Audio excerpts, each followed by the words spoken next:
Abraham വരെ, ആദം മുതൽ Abraham വരെയുള്ള കാലഘട്ടം, അവിടെ ജനനവും മരണവും തുടർമാനമായി വംശങ്ങളും ജാതികളുമായി, അല്ലെങ്കിൽ അവരുടെ പ്രാദേശിക ആവാസ വ്യവസ്ഥയ്ക്കനുസരിച്ച് നിറത്തിലും ഉയരത്തിലും സ്വഭാവ രീതിയിലൊക്കെ വ്യത്യസ്തമായ മനുഷ്യ സമൂഹങ്ങളെ ഉണ്ടായിരുന്നുള്ളൂ. അങ്ങനെയുള്ളൊരു മനുഷ്യ സമൂഹത്തിൽ നമ്മൾ കാണുന്ന ഒരു കാര്യം, ആദാമിൻ്റെ വീഴ്ചയോടുകൂടി മനുഷ്യന് സംഭവിച്ച ഒരു കാര്യം എന്താണ്? മനുഷ്യന് മനസ്സിലായി എന്തോ ഒരു കുഴപ്പം സംഭവിച്ചിട്ടുണ്ട്. മനുഷ്യൻ അശാന്തിയും ഭയവുമുള്ളവനായി തീർന്നു. മനുഷ്യൻ ദുഃഖിതനും വേദനിക്കുന്നവനുമായി തീർന്നു.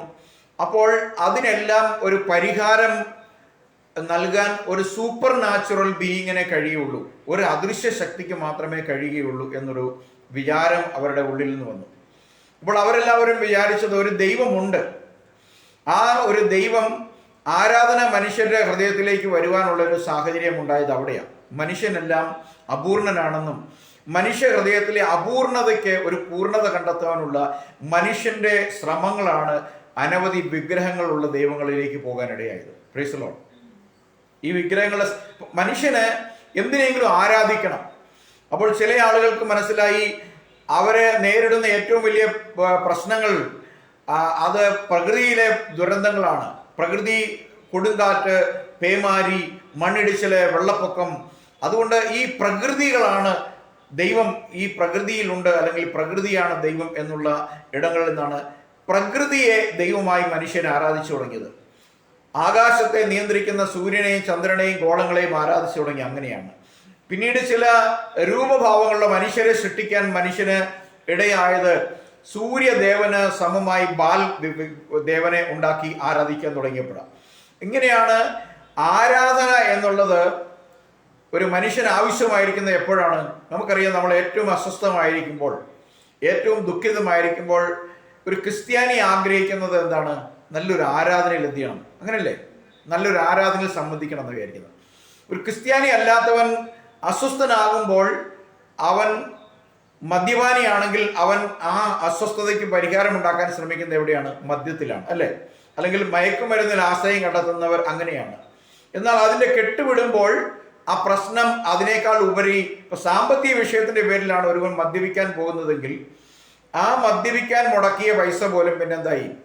അവന് കൂടുതൽ പ്രശ്നത്തിന് കാരണമായി. നമുക്ക് മനുഷ്യൻ ഏറ്റവും കൂടുതൽ ആശ്വാസം കണ്ടെത്തുവാൻ ചെലവിടുന്ന ഒരു മേഖലയാണ് മദ്യപാനം. പുരുഷന്മാർ നമുക്കറിയാം അധികം പേര് ഒരു ദിവസത്തെ മുഴുവൻ അധ്വാനത്തിൻ്റെ തുകയും ബാറിലോ അല്ലെങ്കിൽ ഇത്തരം ബീവറേജിൻ്റെ ഔട്ട്ലെറ്റുകളോ ഒക്കെ പോയിട്ട് ചെലവിടുന്ന ആളുകൾ മനസ്സിലാക്കുന്നില്ല, അവരുടെ രാജ്യം, അവരുടെ സംസ്ഥാനം ഒരു കുടിയന്മാരുടെ സംസ്കാരം വളർത്തിയെടുക്കുകയാണ്. നമുക്കറിയാമോ, ഇന്ന് 1000 രൂപയ്ക്ക് വിൽക്കപ്പെടുന്ന ഒരു ലിറ്റർ മദ്യത്തിൻ്റെ, അല്ലെങ്കിൽ ഒരു 750 മില്ലി മദ്യത്തിൻ്റെ ഉൽപാദന ചെലവ് എത്രയാണ്? 100 രൂപ താഴെയാണ്. 800%, 900% ടാക്സാണ്. മദ്യപാനം നിരുത്സാഹപ്പെടുത്താൻ വേണ്ടിയാണ് ടാക്സ് എന്ന് പറയും. പക്ഷേ ടാക്സ് വർദ്ധിപ്പിച്ചത് കൊണ്ട് എവിടെയെങ്കിലും മദ്യപാനം കുറച്ചിട്ടുണ്ടോ? ഇല്ല. അവൻ മദ്യം കുടിച്ചുകൊണ്ടേയിരിക്കും. അവർക്കൊരു പ്രതിഷേധവും ഇല്ല. മറ്റുള്ള എല്ലാ മേഖലയിലെ വില വർധനവിന് പ്രതിഷേധമുണ്ട്. അപ്പോൾ കൂടുതൽ വില കൊടുത്ത് മദ്യപിക്കും തോറും ഒരു മദ്യപാന സംസ്കാരം കൂടെ ഉണ്ടാകുമ്പോൾ അതിനെ നേട്ടം കൊയ്യുന്നത് ആരാണെന്നറിയാമോ? ഗവൺമെൻറ്റാണ്. ഗവൺമെൻറ്റിൻ്റെ ഏറ്റവും വലിയ, നമ്മുടെ സംസ്ഥാനത്തിലെ ഗവൺമെൻറ്റിൻ്റെ ഏറ്റവും വലിയ വരുമാന മാർഗങ്ങൾ ഒന്നാണെന്ത്? ഈ മദ്യം. നമുക്കറിയാം, ലോകത്തിൽ നമ്മളൊരു സംസ്ഥാനത്തെ, ഒരു ഗവൺമെൻറ്റിനെ കുറ്റം പറയല്ല. പല സംസ്ഥാനങ്ങളും നിലനിൽക്കുന്നത് അവരുടെ കാർഷിക, ഇപ്പോൾ ആന്ധ്രാപ്രദേശ്, കർണാടക അല്ലെങ്കിൽ തെലങ്കാനയിലേക്ക് പോയി കഴിഞ്ഞാൽ നമുക്കറിയാം അവിടെ വ്യവസായവും ഉണ്ട്, ഒരുപോലെ കൃഷിയുമുണ്ട്, അല്ലേ?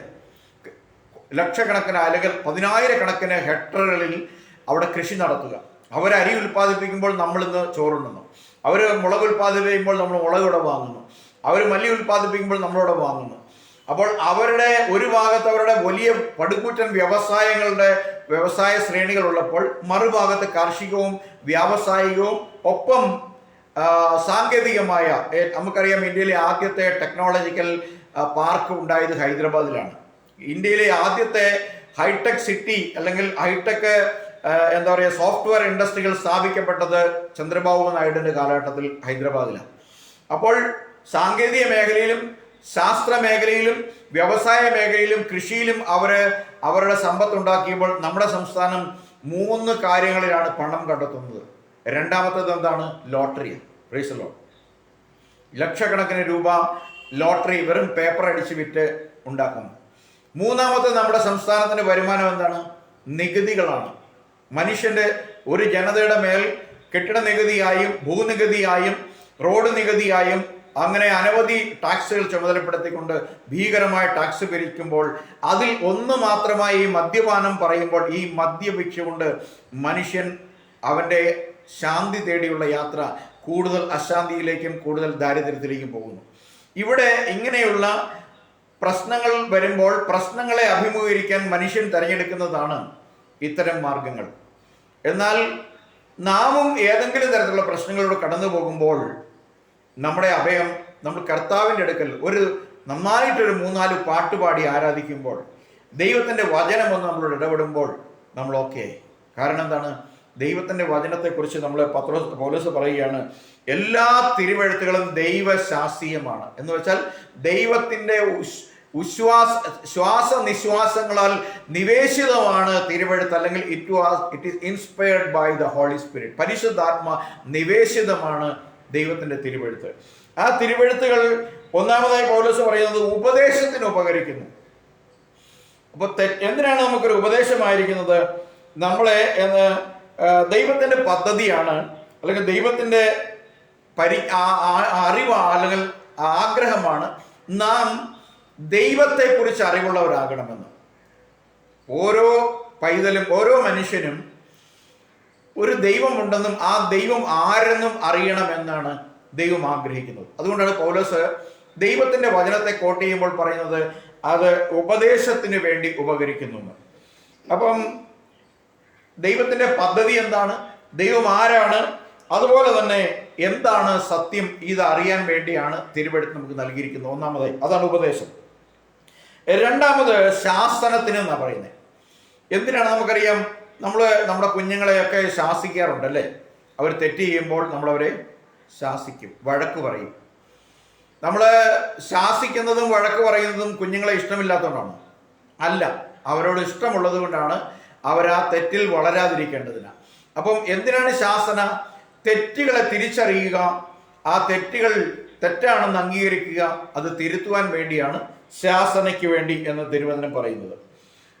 അത് പിന്നെ അടുത്തതായിട്ട് പറയുന്നത് നീതിയിലെ അഭ്യാസം എന്നാണ്, തിരുത്തലാണ്. അതെന്തിനാണ് നമ്മൾ തിരുത്തുക എന്ന് പറയുന്നത്? ഒരു തെറ്റ് പറ്റിക്കഴിഞ്ഞാൽ നമ്മൾ എന്ത് ചെയ്യും? തിരുത്തും അല്ലേ, തിരുത്തണം. അപ്പൊ തിരുത്തൽ എന്ന് പറയുന്ന ഒരു പ്രോസസ്സിന്റെ പ്രത്യേകത എന്താണ്? ഒരു തെറ്റ് വന്നു കറക്റ്റ് ചെയ്യാനുള്ള ഒരു കറക്റ്റീവ് മെഷർമെന്റ് ആണ് എന്ത്? തിരുത്തൽ. അപ്പൊ നമ്മുടെ തിരുത്തൽ എന്താണ്? നമ്മൾ എവിടെയാണ് തെറ്റിപ്പോയിരിക്കുന്നത്? നമ്മുടെ വിശ്വാസത്തിൽ, നമ്മുടെ കുടുംബജീവിതത്തിൽ, നമ്മുടെ പ്രവർത്തന മണ്ഡലത്തിൽ എവിടെയെങ്കിലും നമുക്കൊരു തെറ്റ് സംഭവിച്ചിട്ടുണ്ടെങ്കിൽ ആ തെറ്റ് അംഗീകരിക്കുക, ആ തെറ്റ് എവിടെയാണോ സംഭവിച്ചത് അവിടെ തിരുത്തി അവിടുന്ന് തുടങ്ങുക. അതിനാണ് നമ്മളുടെ നീതിയിലെ അഭ്യാസം എന്ന് പറയുന്നത്. അടുത്തതായിട്ട് പറയുന്നത് എന്താണ്? സൽപ്രവർത്തികളിൽ തികഞ്ഞു വരുവാനുള്ള ഉപദേശം. അപ്പം അത് ഒരു ശരിയായ ജീവിത പാത തിരഞ്ഞെടുക്കുവാൻ വേണ്ടിയുള്ള ഉപദേശമാണ് തിരുവെഴുത്തിൽ നമ്മൾ കാണുന്നത്. അങ്ങനെ ഇതെല്ലാം കൂടെ ചേർന്ന് ഇതിലെല്ലാത്തിലും അഭ്യാസം പ്രാപിച്ചു വരുന്ന മനുഷ്യനെ വിളിക്കുന്ന പേരാണ് ദൈവത്തിൻ്റെ മനുഷ്യൻ. Price the Lord. അപ്പം നാം എല്ലാവരും ദൈവത്തിൻ്റെ മനുഷ്യരാകണമെന്നാണ് ദൈവത്തിൻ്റെ ആഗ്രഹം. നാം ദൈവത്തിൻ്റെ മനുഷ്യരാകുമ്പോൾ ആകുന്ന എങ്ങനെയാണ്? ഒരു ദിവസം കൊണ്ട് നമുക്ക് ദൈവത്തിൻ്റെ മനുഷ്യനാകാൻ കഴിയില്ല. എന്നാൽ നാം ദൈവ മനുഷ്യനാകുന്ന ഒരു പൂർണ്ണതയുടെ ദിവസം വരുമ്പോൾ, നമ്മുടെ കർത്താവിൻ്റെ പ്രത്യക്ഷയുടെ നാളിലാണ് നാം പൂർണ്ണ ദൈവ മനുഷ്യരായി മാറുന്നത്. അപ്പോൾ നാം ആരെ പോലെ ഇരിക്കും? ദൈവത്തെ പോലെയായി തീരും. Price the Lord. അപ്പോൾ ദൈവം, നമ്മൾ തെസ്സലോനിക്ക ലേഖനത്തിൽ പറയുന്നത് ദൈവത്തിൻ്റെ ഇഷ്ടമോ എന്താണ്? നമ്മുടെ ശുദ്ധീകരണം തന്നെ. ശുദ്ധീകരണത്തിന് അവിടെ ഉദ്ദേശിക്കുന്ന സാങ്ക്ടിഫിക്കേഷൻ അല്ല, ഇംഗ്ലീഷിൽ നമ്മുടെ മഹത്വമാണ്, നമ്മുടെ ഗ്ലോറിനെസ് ആണ് പറയുന്നത്. അപ്പോൾ ഞാൻ ഇന്ന് സംസാരിക്കാനായിട്ട് ആഗ്രഹിക്കുന്നത് ദൈവത്തിൻ്റെ തേജസ്സിനെ സംബന്ധിച്ചാണ്. നമുക്ക് വേണ്ടി ദൈവം തേജസ്സുള്ളവനാണ്. എന്നാൽ അവൻ എന്ത് ചെയ്തു? ഒരു നാൾ തേജസ് വിട്ട് ഈ ലോകത്തിലേക്ക് വന്നു. എന്തിനു വേണ്ടി വന്നു? ഞാനും നിങ്ങളും അവനെ പോലെ തേജസ്സുള്ളവരാകാൻ വേണ്ടിയാണ്. ഹല്ലേലൂയ. നമുക്കെല്ലാവർക്കും വളരെ സുപരിചിതമായ ഒരു തിരുവെഴുത്താണ് 1 കൊരിന്ത്യൻസ് ചാപ്റ്റർ 2:7. 1 കൊരിന്ത്യർ 2:7, 8 വാക്യങ്ങൾ നമുക്ക് കുറി വാക്യമായിട്ട് വായിക്കാം. ഒപ്പം റോമർക്ക് എഴുതിയ ലേഖനം 3-ാം അധ്യായം 23-ാമത്തെ വാക്യം കൂടി. ദൈവം ലോക സൃഷ്ടിക്ക് മുമ്പേ നമ്മെ നമ്മുടെ തേജസ്സിനായിട്ട് മുൻനിയമിച്ചതും മറഞ്ഞിരുന്നതുമായ ദൈവത്തിന്റെ ജ്ഞാനം അത്രേ മർമ്മമായി ഞങ്ങൾ പ്രസ്താവിക്കുന്നു. അത് ഈ ലോകത്തിന്റെ പ്രഭുക്കന്മാർ ആരും അറിഞ്ഞില്ല. അറിഞ്ഞിരുന്നുവെങ്കിൽ അവർ തേജസ്സിന്റെ കർത്താവിനെ ക്രൂശിക്കില്ലായിരുന്നു. മതി. ഇവിടെ നാം വായിച്ചത് എങ്ങനെയാണ്? ദൈവം നമ്മുടെ തേജസ്സിനായി മുൻ നിയമിച്ചത്. ഹല്ലേലൂയ. മുൻ നിയമിച്ചതും മറഞ്ഞിരുന്നതുമായ ജ്ഞാനം. ഹല്ലേലൂയ. എത്രയും ഞങ്ങൾ മർമ്മമായി പ്രസ്താവിക്കുന്നു. ഈ പ്രസ്താവിക്കുന്ന പൗലോസിന് പോലും ഈ ജ്ഞാനം ഒരു ന്യായപ്രമാണ പണ്ഡിതൻ എന്നുള്ള കാലഘട്ടത്തിൽ എന്ത് ചെയ്തിരിക്കുകയായിരുന്നു? പറഞ്ഞിരിക്കുകയായിരുന്നു. നമുക്ക് ദൈവിക ജ്ഞാനത്തെ നമുക്ക് ലഭിക്കണമെങ്കിൽ നാം ക്രിസ്തുവിനെ വാസ്തവമായി കണ്ടുമുട്ടുന്ന സമയത്ത് മാത്രമേ നമുക്ക് എന്ത് ചെയ്യാൻ കഴിയുള്ളൂ? ദൈവിക ജ്ഞാനം നമുക്ക് ലഭിക്കുകയുള്ളൂ. അതുവരെയും ഈ പൗലോസ് പ്രാപിച്ച ജ്ഞാനം എന്ന് പറയുന്നത് മതപരമായി അവരുടെ പിതാക്കന്മാര് ആചരിച്ചു വന്നതും പൗലോസിന്റെ കാലഘട്ടങ്ങളിൽ അന്നത്തെ മതപണ്ഡിതനായ ഗമാലിയേൽ അവന്റെ മതപാണ്ഡിത്യ പ്രകാരമുള്ള അറിവ് പ്രകാരം അല്ലെങ്കിൽ ജ്ഞാനപ്രകാരം അവന്റെ പക്കൽ പൗലോസിനെ മാതാപിതാക്കളെ ഏൽപ്പിച്ചു കൊടുത്ത നാൾ മുതൽ അറിഞ്ഞ ഒരു ജ്ഞാനമാണ് ഇത്. ട്രഡീഷണൽ ആയിട്ട് വരുന്ന അല്ലെങ്കിൽ പരമ്പരാഗതമായി കൈമാറി വരുന്നത് ഒരു ജ്ഞാനമല്ല. ആമേൻ. അതുകൊണ്ടാണ് നമുക്കറിയാം ബൈബിൾ കോളേജുകൾക്ക് ഒരിക്കലും എന്ത് ചെയ്യാൻ കഴിയില്ല, ഒരു സിസ്റ്റം മാത്രമേ പഠിപ്പിക്കാൻ കഴിയുള്ളൂ. നമുക്കറിയാം നമ്മുടെ മൊബൈലിലൊക്കെ നമുക്ക് എല്ലാവരും മൊബൈൽ ഉപയോഗിക്കുന്നവരാണ്. നമ്മളെ കൂടെ കുറച്ച് ദിവസങ്ങൾ കഴിയുമ്പോൾ നമ്മുടെ മൊബൈലിൽ ഒരു മെസ്സേജ് വരും. എന്താണ്? നിങ്ങളുടെ സോഫ്റ്റ്വെയർ എന്തായിട്ടുണ്ട്? അപ്ഡേറ്റ് ആയിട്ടുണ്ട് അല്ലേ? വായിക്കാറുണ്ടോ? ഒരു അപ്ഡേഷൻ പെൻഡിങ് എന്ന് പറഞ്ഞു കണ്ടിട്ടില്ലേ? ആപ്പിളിൻ്റെ ഉണ്ട്, ആൻഡ്രോയിഡിൻ്റെ ഒക്കെ ഉണ്ട്. എല്ലാത്തിൻ്റെയും സോഫ്റ്റ്വെയറുകൾ, എല്ലാ സോഫ്റ്റ്വെയറുകളും എന്ത് ചെയ്യും? ഇപ്പോൾ ബ്ലിങ്കിട്ടിൽ ഓടുമ്പോൾ അല്ലെങ്കിൽ ഇൻസ്റ്റാമാർട്ടിൽ ഓടുമ്പോൾ അപ്ഡേഷൻ വരാറില്ലേ? അപ്പോൾ എന്താണ്? അപ്പോൾ ഈ അപ്ഡേഷൻ പരിഷ്കരണം നടന്നുകൊണ്ടിരിക്കുക. എന്നാൽ ബൈബിൾ കോളേജുകളിലേക്ക് പോകുമ്പോൾ എന്താ സംഭവിക്കുന്നത്? അവിടെ അപ്ഡേഷൻ ഇല്ല. അവിടെ ഒരു കൂട്ടം ടെക്സ്റ്റുകളിൽ പഠിച്ച ഒരു കൂട്ടം ആളുകൾ ഇറങ്ങുന്നു, പുതിയ ഒരു സെറ്റ് ആളുകൾ അവിടേക്ക് ചെല്ലുന്നു.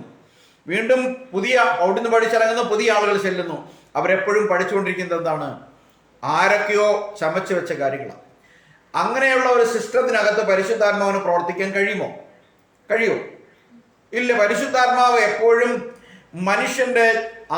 മനുഷ്യൻ പ്രാപിച്ച പരിശുദ്ധാത്മാവിൽ അവന് പ്രാപിക്കപ്പെട്ട അറിവിന്റെ പ്രോഗ്രസീവായിട്ടുള്ള വെളിപ്പാടാണ് കൊടുത്തുകൊണ്ടിരിക്കുന്നത്. അതിനെ എന്ത് ചെയ്യും? അപ്ഡേറ്റ് ചെയ്തുകൊണ്ടിരിക്കും പരിശുദ്ധാത്മാവ്. നമ്മുടെ ദൈവത്തിലുള്ള സമർപ്പണവും ദൈവത്തെക്കുറിച്ചുള്ള പരിജ്ഞാനവും നമ്മുടെ വിശുദ്ധീകരണവും ഏറും തോറും ദൈവത്തിന്റെ പരിശുദ്ധാത്മാവിൽ നമ്മുടെ തേജസ്കരണത്തിനായിട്ടുള്ള അപ്ഡേഷൻ അല്ലെങ്കിൽ അതിന്റെ വളർച്ച പരിശുദ്ധാത്മാവ് മുന്നോട്ട് നടത്തിക്കൊണ്ടിരിക്കും. അതുകൊണ്ടാണ് നമുക്കറിയാം അപ്പോസ്തലന്മാരുടെ അവർക്ക് ദൈവവചനം ലഭിച്ചത് പരിശുദ്ധാത്മാവിലാണ്. അവരുടെ ശിഷ്യന്മാർക്കും പരിശുദ്ധാത്മാവിൽ ലഭിച്ചുവെങ്കിലും കുറെ കാലങ്ങൾ കഴിഞ്ഞപ്പോൾ സഭ മനുഷ്യന്റെ നിയമത്തിൻ്റെയും പ്രമാണത്തിൻ്റെ കീഴിലേക്ക് വരുമ്പോൾ മനുഷ്യ പ്രമാണങ്ങൾ സഭയ്ക്കകത്ത് ഉപദേശമായി പഠിപ്പിക്കുമ്പോൾ സംഭവിക്കുന്ന ഒരു കാര്യമുണ്ട്. ദൈവം അവിടെ ഉപദേശിക്കുന്നത് നിർത്തും. ഹല്ലേലൂയ. അവിടെ ദൈവത്തിന് ഒഴുകാൻ, ദൈവത്തിന് പ്രവർത്തിക്കാൻ ഇടമില്ലാതെ വരും. അങ്ങനെയുള്ളൊരവസ്ഥ വരുമ്പോൾ എന്ത് സംഭവിക്കും? മനുഷ്യജ്ഞാനത്തിൻ്റെ ഒരു തലമുറ വളർന്നു വരാൻ തുടങ്ങും. ഈ തലമുറകൾ ഏത് തലമുറയാണോ, ഏത് മത വിഭാഗത്തിൻ്റെ ഭാഗമായിട്ടാണോ അവിടെ തലമുറ ഉണ്ടായത്, അവരുടെ ദൈവവും അവരുടെ ആരാധനാ രീതിയും വിശ്വാസ പ്രമാണവും അവർക്ക് തലമുറയായി കൈമാറ്റം ചെയ്തു വന്നതുകൊണ്ട് അതിൽ അവർ അഭിമാനിക്കുകയും സന്തോഷിക്കുകയും ചെയ്യും. ഒരു പുതിയ റെവലേഷൻ അവിടെ സാധ്യതയില്ല. അങ്ങനെ എന്തെങ്കിലും ആർക്കെങ്കിലും ദൈവം കൊടുക്കണമെങ്കിൽ അവനെ ചില കഷ്ടതയിലാക്കിയിട്ട് ദൈവം അവനോട് പറയും, ദൈവം അവനോട് സംസാരിക്കും, ദൈവം അവനോട് ഇടപെടുമ്പോൾ അവർ പുറത്തു വരും.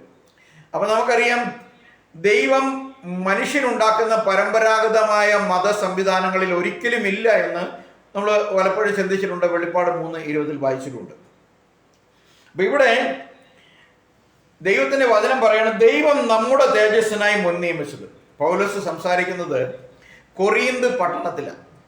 ഇത് യഹൂദന്മാരുടെ പട്ടണമൊന്നുമല്ല. ഒരുപാട് അനാചാരങ്ങൾ, വിഗ്രഹാരാധന തുടങ്ങിയ ഒരുപാട് മ്ലേച്ഛതകൾ കൊടുകുത്തി വാണിരുന്ന ഒരു ജാതീയ പട്ടണത്തിലുള്ളവരോട് പൗലോസ് പറയുന്നത് യഹൂദനോടല്ല, പിന്നെയോ യഹൂദന് മുമ്പുണ്ടാക്കപ്പെട്ട മനുഷ്യന്റെ പിന്തുടർച്ചയായി ഒരു ജനവിഭാഗത്തോട് പറയുകയാണ്, ദൈവം നമ്മുടെ തേജസ്സിനായി മുൻനിയമിച്ചത്.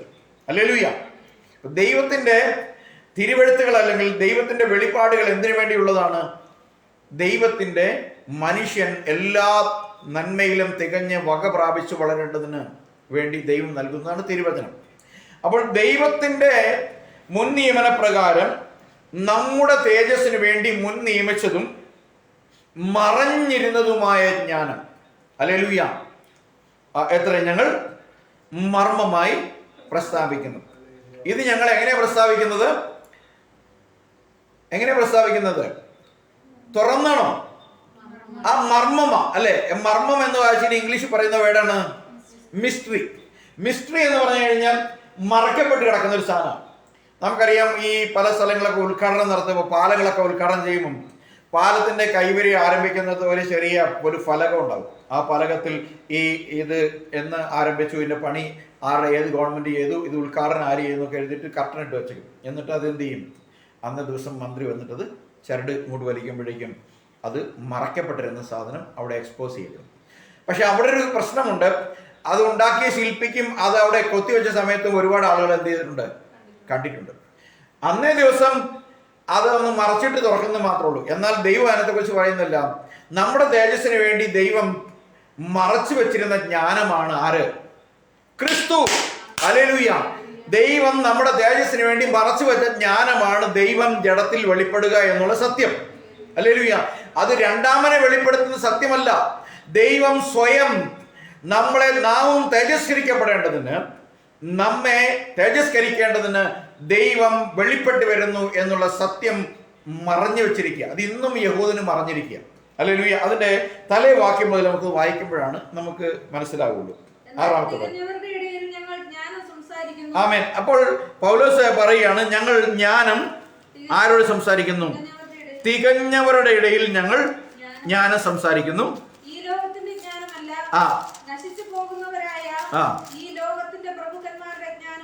ആമേൻ. മതി.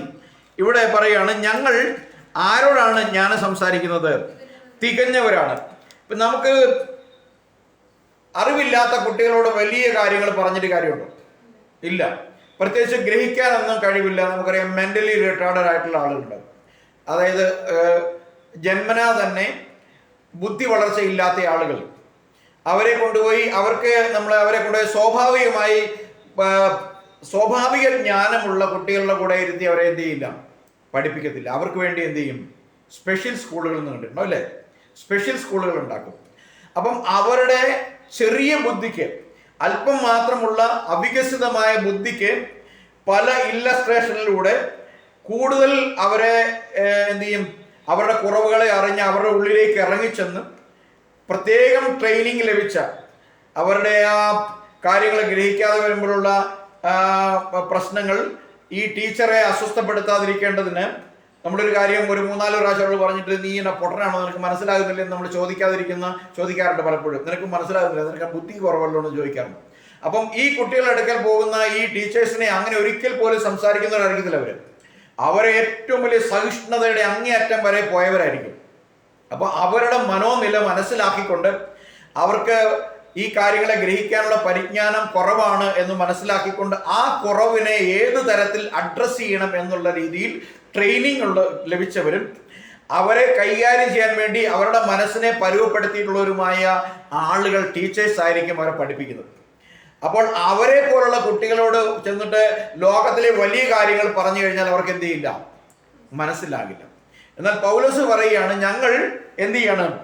തികഞ്ഞവരുടെ ഇടയിൽ ഞങ്ങൾ ജ്ഞാനം സംസാരിക്കുന്നു. അപ്പൊ ജ്ഞാനം സംസാരിക്കണമെങ്കിൽ ആദ്യം എന്ത് വേണം? ഈ വ്യക്തികൾ ആ ജ്ഞാനം പ്രാപിക്കാനുള്ള തികവ് എന്ത് ചെയ്തിരിക്കണം? ഈ മിസ്റ്ററി ഏറ്റെടുക്കാനുള്ള ജ്ഞാനം പ്രാപിക്കണം. ചില ആളുകൾക്കുണ്ട്, ഞങ്ങൾക്ക് ഞങ്ങൾ പോകുന്ന സഭയാണ് ഏറ്റവും വലിയ സഭ, ഞങ്ങളുടെ പാസ്റ്റർക്ക് അറിയാവുന്നതിനേക്കാൾ കൂടുതലൊന്നും നിങ്ങൾക്ക് അറിവില്ലല്ലോ, അതുകൊണ്ട് ഞങ്ങൾക്ക് ഇനി അതിനെക്കുറിച്ചൊന്നും ആരും ഒന്നും പറഞ്ഞു തരണ്ടെന്ന് പറയുന്ന ആളുകളുണ്ട് അല്ലേ. ചില ആളുകൾ പറയും ഞങ്ങൾക്ക് എന്ത് ചെയ്യണം, ഇനി അധികം കാര്യമെന്ന് പറഞ്ഞാൽ ഞങ്ങൾക്ക് അറിയാം. ഇപ്പം കഴിഞ്ഞ ഒരു ദിവസവും ഞാൻ ഇവിടെ ഈ നമ്മുടെ ഈ പോപ്പുലറിൻ്റെ അടുത്തുള്ള ഒരു തട്ടുകടയിൽ നിന്നൊരു ചായ കഴിച്ചുകൊണ്ടിരിക്കുമ്പം ഒരു മനുഷ്യൻ ഇങ്ങനെ കടന്നു പോകും. ഒരുപാട് മെലിഞ്ഞ ഒരു മനുഷ്യനാണ്. പുള്ളി എന്നെ നോക്കി കുറേ നേരം ചിരിച്ചു. അത് കഴിഞ്ഞ് അടുത്ത് വന്നു, പരിചയമുണ്ടോ എന്ന് ചോദിച്ചു. ഞാൻ പറഞ്ഞില്ല. അപ്പോൾ അദ്ദേഹത്തിൻ്റെ പേര് പറഞ്ഞാൽ സെബാസ്റ്റ്യൻ എന്നാണ്. കേരള പോലീസിൽ നിന്ന് റിട്ടയർ ചെയ്ത ആളാണ്. ഞാൻ കട്ടപ്പനയിൽ 15 വർഷം ഉണ്ടായിരുന്നു. പിന്നെ ഇവിടെ ഗാന്ധിനഗർ ഉണ്ടായിരുന്നു. അത് കഴിഞ്ഞ് പെൻഷനായിട്ട് 2-3 വർഷമായി. അപ്പോൾ അദ്ദേഹം എന്നോട് ചോദിച്ചു ഞാൻ എന്ത് ചെയ്യുന്നു എന്ന് ചോദിച്ചു. അപ്പം ഞാൻ പറഞ്ഞു ഞാൻ ഇവിടെ ഒരു കമ്പ്യൂട്ടറിൻ്റെ പ്രസ്ഥാനമാണ്, പിന്നെ ഞാനൊരു ദൈവ വേലക്കാരനാണ് എന്ന് ചോദിച്ചു. അപ്പോൾ ഏതാണെന്ന് ചോദിച്ചു. ഞാൻ പറഞ്ഞു പെൻറ്റക്കോസ് ആണെന്ന് ചോദിച്ചു. ഞാൻ പറഞ്ഞു പെൻറ്റക്കോസ് അല്ല, പിന്നെന്താണ്?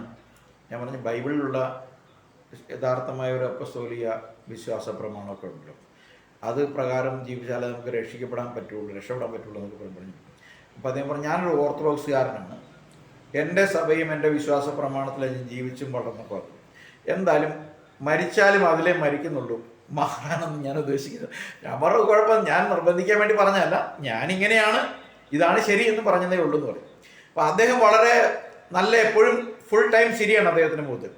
അപ്പോൾ അദ്ദേഹം ഇങ്ങനെ പറയുകയാണ് എനിക്കെന്ത് ചെയ്യാം, ഞാൻ എന്തായാലും ജനിച്ചതും വളർന്നതൊക്കെ എൻ്റെ പരമ്പരാഗതമായ സഭയിലാണ്, ഞാൻ അതിനകത്തൊരു കുഴപ്പമൊന്നും കാണുന്നില്ല, ഞാൻ ജീവിക്കുന്നെങ്കിലും മരിക്കുന്നെങ്കിലും അതിൽ തന്നെ ഉള്ളൂ, എനിക്കൊരു ചേഞ്ച് ഇനി എൻ്റെ മുമ്പിലില്ല എന്ന് പറഞ്ഞു. അപ്പോൾ അദ്ദേഹത്തിന് അങ്ങനെയുള്ള വിചാരമുള്ള ആളുകൾ ഒരുപാട് പേരുണ്ട് നമ്മുടെ സമൂഹത്തിൽ. അപ്പം ചിലരെ സംബന്ധിച്ച് നമ്മൾ പറയാൻ പോകുന്ന കാര്യങ്ങൾ ഒരു പുതിയ ഉപദേശമായിട്ടാണ് തോന്നുന്നു. നമ്മൾ ഇതൊക്കെ പറഞ്ഞു കൊടുക്കാൻ ആരുണ്ട്? അവരുടെ പിതാക്കന്മാർക്ക് തൊപ്പിയും വടിയും ഒക്കെ ഉള്ള കഴുത്തെ വലിയ മാലയിട്ട ആളുകൾ പറയുന്നിടത്ത് നമ്മളെ പോലുള്ള ആൾ മീശപ്പിച്ചെന്ന് പറയുമ്പോൾ അത് അവരുടെ മുമ്പിൽ നമ്മൾ ആരും അല്ല.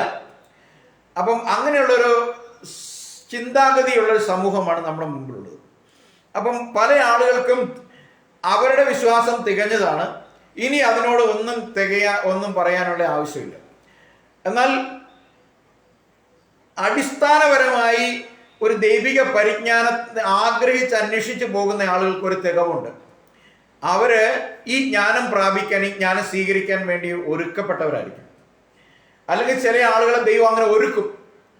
അപ്പൊ ക്രിസ്തു എന്ന ദൈവമർമ്മത്തിന്റെ പരിജ്ഞാനം വിശുദ്ധ പൗലോസിന് അല്ലെങ്കിൽ സൗളിൽ ലഭിക്കണം എന്നുള്ളത് ദൈവത്തിന്റെ പദ്ധതി ആയതുകൊണ്ട് സ്വന്തം സമുദായത്തിലെ അതുവരെയുള്ള ആചാര അനുഷ്ഠാനങ്ങളും മോശയുടെ നിയമങ്ങളും പ്രവാചക ഗ്രന്ഥങ്ങളും അതുപോലെ കർമാനുഷ്ഠാനങ്ങളിലും ഏറ്റവും അധികം ഉത്സാഹിയായിരുന്നുവെങ്കിലും ഒരു ഘട്ടം വന്നപ്പോൾ അവൻ സ്തെഫാനോസിനെ ക്രൂശിക്കപ്പെടുന്ന അല്ലെങ്കിൽ കല്ലെറിഞ്ഞ് കൊല്ലുന്ന സമയത്ത് സ്തെഫാനോസിന്റെ വസ്ത്രം പിടിച്ച് അവിടെ നിൽപ്പുണ്ടായിരുന്നു. ആര്? സൗൾ നിൽപ്പുണ്ടായിരുന്നു. സ്തെഫാനോസ് തുരുതുരയുള്ള കല്ലേറുകൾ അവന്റെ നെറ്റിയിലും മാറത്തും തലയിലും എല്ലാം കല്ലെറിഞ്ഞ് കൊല്ലുക, ദൈവ നിന്ദയുടെ പേരിൽ വിചാരണ ചെയ്യപ്പെട്ട് കല്ലെറിഞ്ഞ് കൊല്ലപ്പെടുന്ന സമയത്ത് സ്തെഫാനോസ് സ്വർഗത്തിലേക്ക് നോക്കി ഈ പാപം അവരുടെ മേൽ ആരോപിക്കരുതേ, കർത്താവെ ഞാൻ എൻ്റെ ആത്മാവിനെ അങ്ങയുടെ കരങ്ങളിൽ ഏൽപ്പിക്കുന്നു എന്ന് പറഞ്ഞ് ഒരു പ്രാർത്ഥന പ്രാർത്ഥിച്ചു. അത് പൗലോസിന്റെ ഈ സൗളിന്റെ ഹൃദയത്തിൽ ഒരു വെള്ളിടി പോലെ വെട്ടി. ഇങ്ങനെ ഒരു പ്രശ്നം പൗലോസിനെ ആകെ ആടി ഉലച്ചു എന്നാണ് ചരിത്രം പറയുന്നത്. അപ്പോൾ തന്നെയും പൗലോസ് യഹൂദ മതത്തിന്റെ വേലക്കാരൻ എന്നുള്ള നിലയിൽ അവന്റെ കയ്യിൽ ദമാസ്കസിലുള്ളവരെ പിടിച്ചു കെട്ടിക്കൊണ്ടുവരിക എന്നുള്ളൊരു ഒരു കൽപ്പനയുണ്ട്. ഈ ഒരു സംഭവം സൗളിനെ ഉലച്ച ഒരു സംഭവം എന്താണ്? ഇത്രയും ഭീകരമായ ആക്രമണത്തിന് നടുവിലും ഈ കല്ലെറിഞ്ഞവരോട് ക്ഷമിക്കാൻ, കാരണം ന്യായപ്രമാണത്തിൽ എന്തില്ല? ക്ഷമയുണ്ടോ? ഇല്ല. അതിന് കണ്ണിന് പകരം കണ്ണും പല്ലിന് പകരം പല്ല. കല്ലെറിഞ്ഞ് കൊല്ലുന്നവൻ, കെട്ടിയിട്ട് കല്ലെറിഞ്ഞ് കൊല്ലുന്നവന് പ്രതികാരം ചെയ്യാൻ അവസരമില്ല, മറിച്ച് പ്രതികാരത്തിന് മനോഭാവം പോലും ഇല്ലാതെ അവരോട് ക്ഷമിക്കണമേ എന്ന് പറയുന്നത് ഹാലലി ഒരു വലിയ ഷോക്കായി പോയി. ഈ ഷോക്കുള്ളപ്പോഴും ന്യായപ്രമാണ പ്രകാരമുള്ള ഈ തന്നെ ഏൽപ്പിക്കപ്പെട്ട ജോലി ചെയ്യാൻ വേണ്ടിയുള്ള യാത്രാമധ്യത്തിൽ ഈ ഇൻസിഡന്റ് അവനിൽ ഉണ്ടാക്കിയ മുറിവ് ഒരു ഭാഗത്ത് കിടക്കുമ്പോഴാണ് ദൈവം അവനെ സന്ധിക്കാനുള്ള സമയമായത്. അവിടെ ഒരു മിനിറ്റിൽ ഒരുപക്ഷെ താഴെ മാത്രമുള്ള ഒരു ദൈവത്തിൻ്റെ ഒരു ഇടപെടലിൽ പൗലോസ് തകർന്ന് തരിപ്പണമായി, അല്ലെങ്കിൽ സൗൽ തകർന്ന് തരിപ്പണമായി. അവിടെ നിന്ന് 2-3 ദിവസങ്ങൾക്കുള്ളിൽ സ്വർഗത്തിലെ ദൈവം തന്നോട് ഇടപെട്ടതിൻ്റെ അനുസരിച്ച് തനിക്ക് ലഭിച്ച ക്രിസ്തുവിനെ കുറിച്ചുള്ള ദൈവമർമ്മത്തെ കുറിച്ചുള്ള പരിജ്ഞാനമാണ് പ്രാപിച്ചതിന് ശേഷമാണ് പൗലോസ് വന്നിട്ട് കൊറിന്ത് തുടങ്ങിയ ദേശങ്ങളിൽ പ്രസംഗിക്കുമ്പോൾ പൗലോസ് പറയാണ്, തികഞ്ഞവരോട് ഞങ്ങൾ ജ്ഞാനം സംസാരിക്കുന്നു. ആമേൻ. നമ്മൾ ഈ പറയുന്ന ജ്ഞാനം പരമ്പരാഗതമായ ഏതെങ്കിലും സഭയ്ക്കകത്ത് പോയി പ്രസംഗിച്ചു കഴിഞ്ഞാൽ അവിടെ വിലയില്ല, അവിടെ സ്വീകരിക്കാനുള്ള കഴിവ് അവർക്കില്ല. അതുകൊണ്ട് തികഞ്ഞവരുടെ ഇടയിൽ ഞങ്ങൾ ജ്ഞാനം സംസാരിക്കുന്നു. ഇവിടെ പറയുന്ന ആരെങ്കിലും, howbeit we speak wisdom among them that are perfect, yet not the wisdom of this world. ഈ ലോകത്തിന്റെ ജ്ഞാനമല്ല, ഈ ലോകത്തിന്റെ സയൻസിനെ കുറിച്ചല്ല, ഈ ലോകത്തിന്റെ സാങ്കേതിക വിദ്യയെ കുറിച്ചല്ല, ഈ ലോകത്തിൽ ഉണ്ടാക്കുന്ന സോഫ്റ്റ്വെയർ ഡെവലപ്മെന്റിനെ കുറിച്ചല്ല, ഈ ലോകത്തെ മാറ്റിമറിക്കാൻ പോകുന്ന കാര്യങ്ങളെ കുറിച്ചല്ല, മറിച്ച് സ്വർഗത്തിലെ ദൈവത്തിന്റെ ജ്ഞാനം ഞങ്ങൾ മർമ്മമായി പ്രസ്താവിക്കുന്നു. ഹല്ലേലൂയ. ഇത് മർമ്മമായതുകൊണ്ട് ഈ മർമ്മത്തെ തിരിച്ചറിയാൻ വരം ലഭിച്ചവർക്ക് മാത്രമേ എന്ത് ചെയ്യാൻ കഴിയുള്ളൂ, ഈ ജ്ഞാനം വെളിപ്പെട്ട് കിട്ടുകയുള്ളൂ. അതുകൊണ്ടാണ് അവിടെ പറഞ്ഞത്, എന്താണ് ആ ജ്ഞാനം? ആ ജ്ഞാനം ഇങ്ങനെയാണ്, ബട്ട് ഇവിടെ wisdom which God ordained before the world unto our glory. ഇത് എപ്പോഴുണ്ടായ ജ്ഞാനമാണ്? ലോകം സൃഷ്ടിക്കുന്നതിന് മുമ്പ്. എന്ന് വെച്ചാൽ ലോകം സൃഷ്ടിക്കപ്പെട്ട നാളിൽ എന്താരംഭിച്ചു? സമയം ആരംഭിച്ചു. ഇപ്പൊ സമയങ്ങളും കാലങ്ങളും ഉണ്ടായത് ലോക സൃഷ്ടിയോടനുബന്ധിച്ചാണ്. 1-ാം ദിവസം 2-ാം ദിവസം തുടങ്ങി. ഇനി ചെന്ന് അവസാനിക്കാൻ പോകുന്നത് സമയമില്ലാത്ത ഒരു സ്ഥലത്തേക്ക്, അല്ലെ? നമ്മൾ സമയത്തിൽ നിന്ന് തുടങ്ങി സമയത്തിൽ അവസാനിക്കുന്നു. മില്ലേനിയൽ കിങ്ഡം കഴിഞ്ഞു കഴിഞ്ഞാൽ സഹസ്രാബ്ദ വാഴ്ചയോടുകൂടി സമയം അവസാനിക്കും. പിന്നെ എന്ത് ചെയ്യും? മില്ലേനിയം കിങ്ഡം അല്ലെങ്കിൽ സഹസ്രാബ്ദ വാഴ്ച നിത്യതയായ സമയമില്ലാത്ത ആരംഭമില്ലാത്ത ഒരു സ്പേസിനകത്തേക്ക് ചെന്ന് കയറും. ഇതിന് മുമ്പ് ദൈവം ഭൂമിയെ സൃഷ്ടിക്കുന്ന നാൾ മുമ്പും ഒരു സ്പേസ്, സമയമില്ലാത്ത ഒരു സ്ഥലത്ത് നിന്നാണ് സമയം ആരംഭിക്കുന്നത്. അപ്പോൾ അതിനു മുമ്പുള്ള ദൈവം, അനാദിയായി ശാശ്വതമായിരിക്കുന്ന സർവശക്തനായ സർവജ്ഞാനിയായ ദൈവം ദൂതന്മാരെ പോലും സൃഷ്ടിക്കുന്നതിന് മുമ്പ് ഉള്ള ജ്ഞാനമെന്ന ബൈബിൾ പറയുന്നത്. ആമേൻ. അപ്പൊ സൃഷ്ടിയുടെ എല്ലാ വരുവാനിരിക്കുന്ന മനുഷ്യൻ വീഴുമെന്നും വീണ മനുഷ്യന് ദൈവത്തോടുകൂടെ തേജസ്കരണം ആവശ്യമാണെന്നും അറിയുന്ന ദൈവം ലോക സൃഷ്ടിക്ക് മുമ്പ് മുൻ നിയമിച്ച അരളിയ ജ്ഞാനമാണ് ക്രിസ്തുവിന്റെ മഹത്വം നാം പ്രാപിക്കുന്നത്. ഹല്ലേലൂയ. അപ്പോൾ ഈ മഹത്വം ഞങ്ങൾ എന്തായിട്ട് പ്രസ്താവിക്കുന്നു? V speak in A mystery.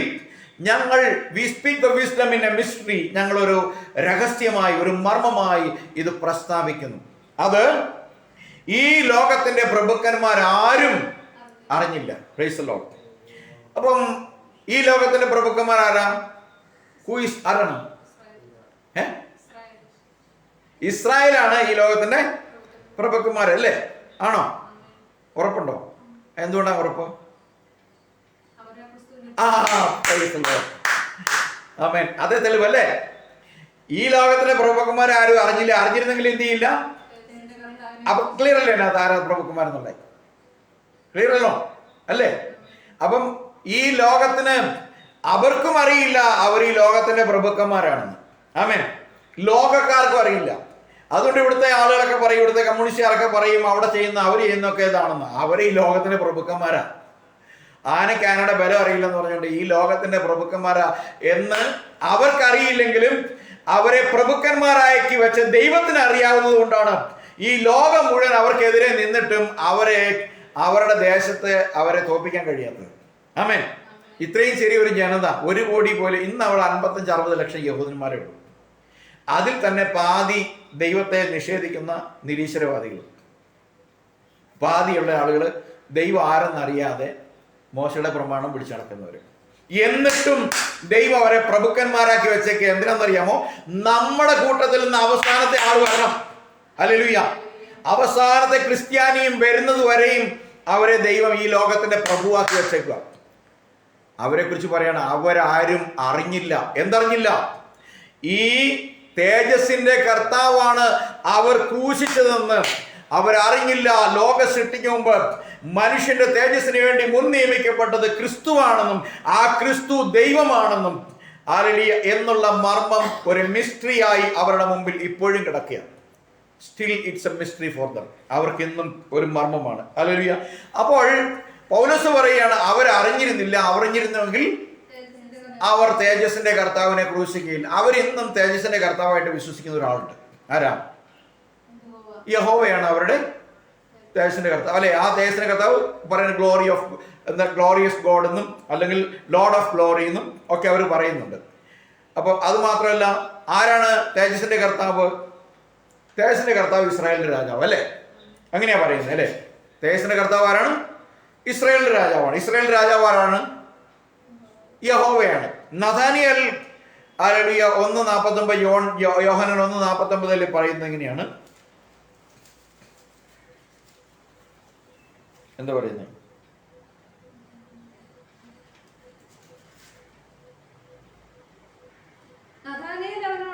Nathaniel അവനോട്, റബ്ബി നീ ദൈവപുത്രൻ, നീ ഇസ്രായേലിന്റെ രാജാവ് എന്ന് ഉത്തരം പറഞ്ഞു. യേശു എന്ന് പറഞ്ഞു. യേശു അവനോട്, ഞാൻ നിന്നെ അത്തിയുടെ കീഴിൽ കണ്ടുവെന്ന് നിന്നോട് ഞാൻ പറയുകൊണ്ട് നീ വിശ്വസിക്കുന്നുവോ? നീ ഇതിനേക്കാൾ വലിയത് കാണുമെന്ന് പറഞ്ഞു. Price the Lord. അപ്പം ഈ ഒരുപാട് ആളുകൾ അവിടെ ഉണ്ടായിട്ട് യേശുവിന്റെ ശുശ്രൂഷ മുന്നോട്ട് പോയി ഏതാണ്ട് 3 സംവത്സരങ്ങൾ പൂർത്തിയാകുന്ന സമയത്ത് ആർക്കും ഇല്ലാത്ത ഒരു വെളിപ്പാടാണ് ആർക്ക്? നഥാനിയേലിന് കിട്ടിയത്. നഥാനിയേൽ പറയുകയാണ്, നീ ഇസ്രായേലിന്റെ രാജാവെന്ന്. ഹല്ലേലൂയ. യേശു അല്ല പറഞ്ഞതാണോ ഞാൻ ഇസ്രായേലിന്റെ രാജാവാണെന്ന് പറഞ്ഞില്ല. യേശു പോലും വിചാരണക്കിടയിൽ നീ ഇസ്രായേലിന്റെ രാജാവാകുന്നു എന്ന് പറയുമ്പോൾ നീ പറഞ്ഞു കഴിഞ്ഞെന്നേ പറഞ്ഞുള്ളൂ, അല്ലേ? അങ്ങോട്ട് യേശു പറഞ്ഞത്, നീ അത് പറഞ്ഞല്ലോ, നീ പറഞ്ഞു എന്നാ പറഞ്ഞു. അപ്പം ഈ വെളിപ്പാട് ആർക്കുണ്ടായിരുന്നു? നഥാനിയേലിനുണ്ടായിരുന്നു. ഇനി നമ്മൾ സങ്കീർത്തനം 24-ാം അധ്യായം 7-ാമത്തെ വാക്യത്തിലേക്ക് പോകുമ്പോൾ,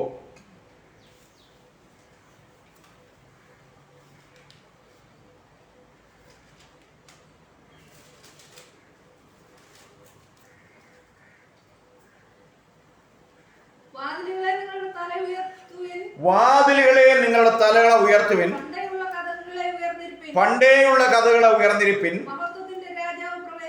മഹത്വത്തിന്റെ രാജാവ് പ്രവേശിക്കട്ടെ. ആരാണ്? മഹത്വത്തിന്റെ രാജാവ് എന്ന് പറഞ്ഞ ഗോഡ് ഓഫ് ഗ്ലോറി, അല്ലേ? ഗ്ലോറി എന്ന് പറഞ്ഞ മഹത്വം, ഗോഡ് ഓഫ് ഗ്ലോറി, മഹത്വത്തിന്റെ രാജാവ് എന്ന് പറഞ്ഞ ആരാണ്? King of glory. ഓക്കെ, അതാണ് ശരി. പ്രവേശിക്കട്ടെ. മഹത്വത്തിന്റെ രാജാവാർ. മഹത്വത്തിന്റെ രാജാവ് ആരാണ്? ബലവാനും വീരനുമായ യഹോവ. ഇവിടെ പൗലോസ് പറയാണ്, ആ രാജാവിനെ എന്ത് ചെയ്യില്ലായിരുന്നു? അറിഞ്ഞെങ്കിൽ നിങ്ങൾ ക്രൂശിക്കുകയില്ലായിരുന്നു. വളരെ ക്ലിയർ അല്ലേ? അപ്പം ഈ മഹത്വത്തിന്റെ രാജാവ് ദേവാലയത്തിൽ കടന്നോ? കടന്നു. എന്നാ കടന്ന്? തൻ്റെ ക്രൂശ് മരണത്തിന് ഏതാനും 5 ദിവസങ്ങൾക്ക് പുറകിൽ അല്ലെങ്കിൽ 4 ദിവസങ്ങൾക്ക് പുറകിൽ ഈ രാജാവ് വിനയാനിതനായി കഴുതപ്പുറത്ത് കയറി എന്ത് ചെയ്തു? ദേവാലയത്തിൽ കടന്നോ? കടന്നു. അപ്പം അതിനെക്കുറിച്ചാണ്, അതിനും 100,000 ചില്ലുവാനം വർഷങ്ങൾക്ക് പിറകിൽ ജീവിച്ചിരുന്ന ദാവീദ് എഴുതുന്നത്. ആരാണ് മഹത്വത്തിന്റെ രാജാവ്? ശക്തനും വീരനുമായ യഹോവ. ഹല്ലേലൂയ. അപ്പോൾ ആ നാം സേവിക്കുന്ന കർത്താവായ യേശു ക്രിസ്തു കുറഞ്ഞ ദൈവമല്ല, അവൻ തന്നെ സാക്ഷാൽ ദൈവം, അവൻ തന്നെ സാക്ഷാൽ ഇസ്രായേലിന്റെ രാജാവ്, അവൻ തന്നെ സാക്ഷാൽ തേജസ്സിന്റെ കർത്താവ്, അവൻ തന്നെ തേജസ്സുള്ളവനായ ദൈവം. ഹല്ലേലൂയ. ആ തേജസ്സുള്ള ദൈവത്തെ കുറിച്ചാണ് നമ്മൾ റോമാലേഖനം നമ്മൾ കുറുവാക്യം വായിക്കാൻ മറന്നുപോയി. അവിടെ പറയാണ് 3:23 പറയുന്നത് എങ്ങനെയാണ്? നാം എല്ലാവരും പാപം ചെയ്ത് ഒരുപോലെ ദൈവ തേജസ്സിൽ നിന്ന് വീണുപോയി. അപ്പം ഇവിടെ നമ്മൾ വീണുപോയത് എവിടെ നിന്നാണ്? നമ്മുടെ ഒരൊറ്റ അപ്പൻ ചെയ്ത പാപനിമിത്തം ഈ ഭൂമിയിൽ വന്ന് നമ്മളെല്ലാവരും നമ്മൾ അറിയാതെ എവിടെ നിന്ന് വീണുപോയി? തേജസ് ഇല്ലാത്തവരായിട്ടാണ് വന്നത്. ഫാൾ ഷോർട്ട് ഓഫ് ഗ്ലോറി എന്ന് പറയുന്നത് ഇംഗ്ലീഷിൽ. അപ്പം നമ്മൾ തേജസ് കൂടാതെ തേജസ്സിൽ നിന്ന് വീണപ്പെട്ടവരായി വീണുപോയവരായി നമ്മൾ ഈ ലോകത്തിലേക്ക് വന്നപ്പോൾ ദൈവം നാം ലോകത്തിൽ വരുന്നതിന് മുമ്പ് തന്നെ നമ്മുടെ തേജസ്സിനായി മുൻനിയമിച്ചവൻ ക്രിസ്തു, ജഡത്തിൽ വെളിപ്പെടുന്ന ദൈവം, അതും മറച്ചു വെച്ചപ്പെട്ടിരിക്കുക. ഇന്നും നിർഭാഗ്യവശാൽ ഏറ്റവും കൂടുതൽ ക്രിസ്ത്യാനിറ്റി, ലോകത്തെ ഏറ്റവും കൂടുതൽ ആളുകളുള്ളത് ക്രിസ്ത്യാനികളാണ്, അല്ലേ? രണ്ടാമതേ ഉള്ളൂ ഈ പറഞ്ഞ പിടിച്ചും കൊന്നും അറുത്തും പേടിപ്പിച്ചും മതം നിർബന്ധിത പരിവർത്തനം നടത്തിയിട്ടും കൂടുതൽ പേരെ പ്രസവിച്ച ആളുകൾ ഉണ്ടാക്കിയിട്ടും ഇപ്പോഴും അവർക്ക് രണ്ടാം സ്ഥാനമേ ഉള്ളൂ. ഹല്ലേലൂയ. അപ്പോൾ ഇന്നും ഒന്നാം സ്ഥാനത്ത് ക്രിസ്തീയ കുടുംബങ്ങൾ ജനിച്ചു വളരുന്നവരുടെ എണ്ണം ഒന്നാം സ്ഥാനത്ത് നിൽക്കുമ്പോഴും അവരെന്ത് ചെയ്യുന്നു? അവർക്ക് ഇത് എന്ത് ചെയ്തിരിക്കുക? മറയ്ക്കപ്പെട്ടിരിക്കുക. ഇനി ദൈവവചന ശുശ്രൂഷയുടെ ഏറ്റവും വലിയ ശുശ്രൂഷകന്മാരെന്ന് അവകാശപ്പെടുന്ന പെന്തക്കോസ്തൽ, ലോകത്തിലെ ഏറ്റവും വലിയ പെന്തക്കോസ്തൽ, നമുക്കറിയാം കത്തോലിക്ക സഭ കഴിഞ്ഞാൽ ലോകത്തിലെ ഏറ്റവും കൂടുതൽ ക്രിസ്ത്യാനികളുള്ള പെന്തക്കോസ്തലാണ്, വിവിധ പെന്തക്കോസ്തുകളിലായിട്ട്. അവർക്കും ഈ സ്ഥാനം എന്ത് ചെയ്തിരിക്കുക? മറക്കപ്പെട്ടിരിക്കുക. അപ്പം നമുക്കോ മറിഞ്ഞെടുക്കണം? അല്ല, തുറഞ്ഞെടുക്കുക. Praise the Lord. യെശയ്യാവിന്റെ 6-ാമത്തെ അധ്യായം 1 മുതൽ 7 വരെയുള്ള വാക്യങ്ങൾ വായിക്കാം.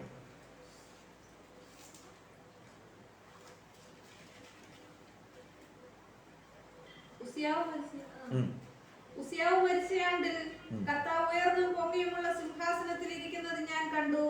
അവന്റെ വസ്ത്രത്തിന്റെ വിളമ്പുകൾ മന്ദിരത്തെ നിറച്ചിരുന്നു. സറാഫുകൾ അവന് ചുറ്റും നിന്നു.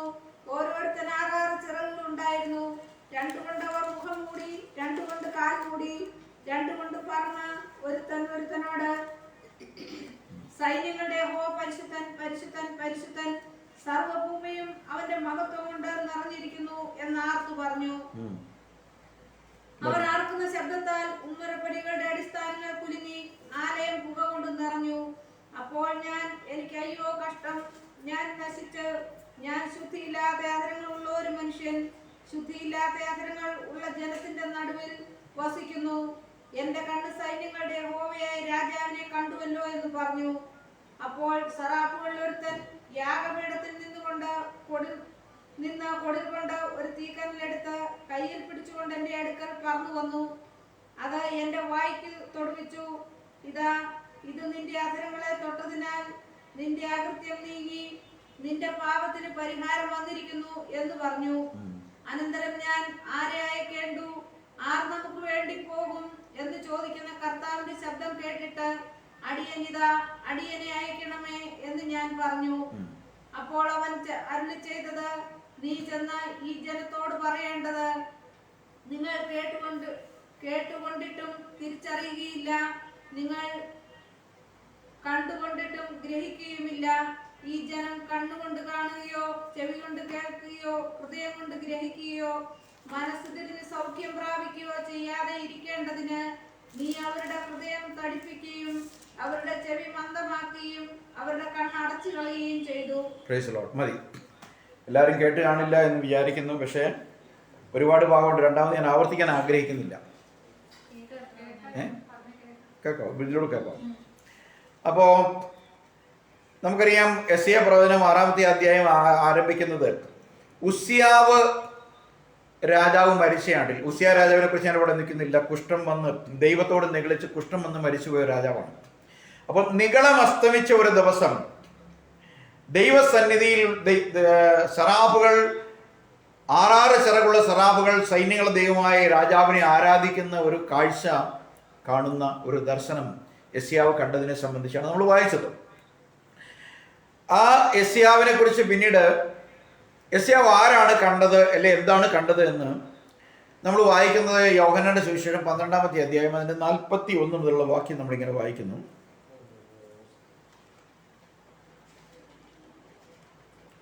അതിലിങ്ങനെയാണ് 12:41.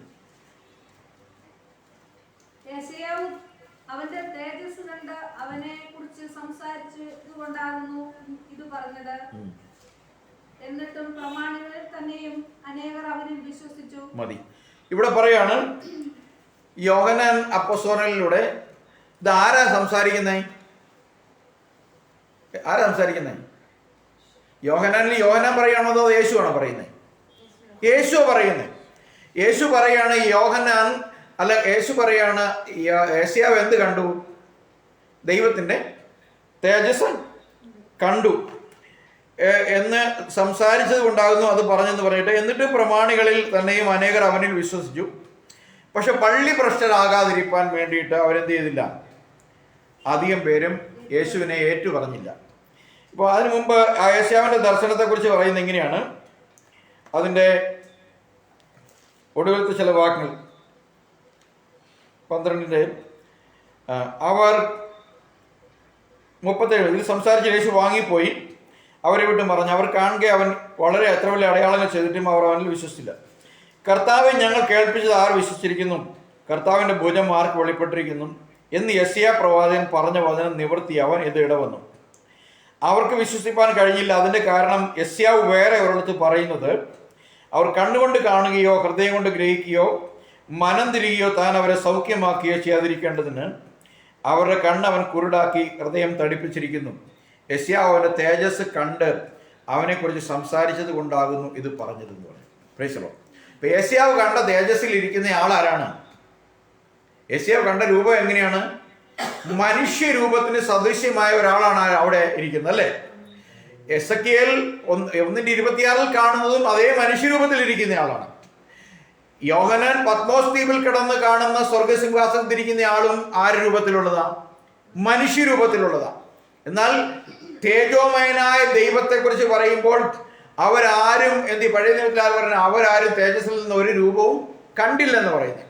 അപ്പൊ തേജസ്സിൽ നിറഞ്ഞു നിൽക്കുന്ന, രൂപരഹിതനായി നിൽക്കുന്ന ദൈവം എപ്പോഴെങ്കിലും ആർക്കെങ്കിലും തന്നെ ഒന്ന് കാണിക്കാൻ വേണ്ടി വെളിപ്പെട്ടിട്ടുണ്ടെങ്കിൽ അത് മനുഷ്യരൂപത്തിലാണ് വെളിപ്പെട്ടിട്ടുള്ളത്. Praise the Lord. അപ്പം അത് അബ്രഹാമിന് വെളിപ്പെട്ടപ്പോൾ, മമ്രയുടെ തോപ്പിൽ വന്നപ്പോൾ പൂർണ്ണമായും തന്നെ തന്നോടൊപ്പം വന്ന രണ്ട് ദൂതന്മാർക്ക് സമമായ ഒരു ശരീരത്തിൽ പ്രത്യക്ഷമായി. പശു ഇറച്ചിയും അപ്പവും തിന്നുന്ന രീതിയിൽ 3 പേര് വന്നു, അല്ലേ? പിന്നീട് നമുക്ക് മോശയ്ക്ക് ഒറേ പർവ്വതത്തിൽ പ്രത്യക്ഷമാകുമ്പോൾ ഒരു ദൂതനായി പ്രത്യക്ഷനായി എന്നാണ് പറയുന്നത്. എന്നിട്ട് പറയുമ്പോഴൊക്കെ ദൈവം സംസാരിച്ചു എന്ന് എഴുതിയിരിക്കുന്നു, അല്ലേ? അപ്പൊ തുടർന്ന് ഇങ്ങോട്ട് നമ്മൾ മനോഹ കണ്ടപ്പോഴും പിന്നീട് പുതിയ നിയമത്തിലേക്ക് വരുമ്പോൾ, അല്ലെ, യെശയ്യാവ് കാണുമ്പോഴും എസെക്കിയേൽ കാണുമ്പോഴും യോഹന്നാൻ പത്മോസിൽ കാണുമ്പോഴും എല്ലാം മനുഷ്യരൂപത്തിലാണ്. ഹല്ലേലൂയ. വേറൊരു കാര്യം നമ്മൾ കാണുന്നത്, കർത്താവ് മറുമലയിൽ തൻ്റെ ഈ ലോകത്തിലെ ഈ ശുശ്രൂഷ അവസാനിക്കാറുള്ള സമയമായപ്പോൾ നമുക്ക് ലൂക്കോസിന് ശേഷം 9-ാം അധ്യായം എടുക്കാം. കർത്താവ് തന്നെ 3 ശിഷ്യന്മാരുമായി അവരെ എങ്ങോട്ട് കൊണ്ടുപോയി? ഉയർന്ന ഒരു മലയിലേക്ക് കൊണ്ടുപോയി. ലൂക്കോസ് 9-ാം അധ്യായം 31-ാം ഭൂമി.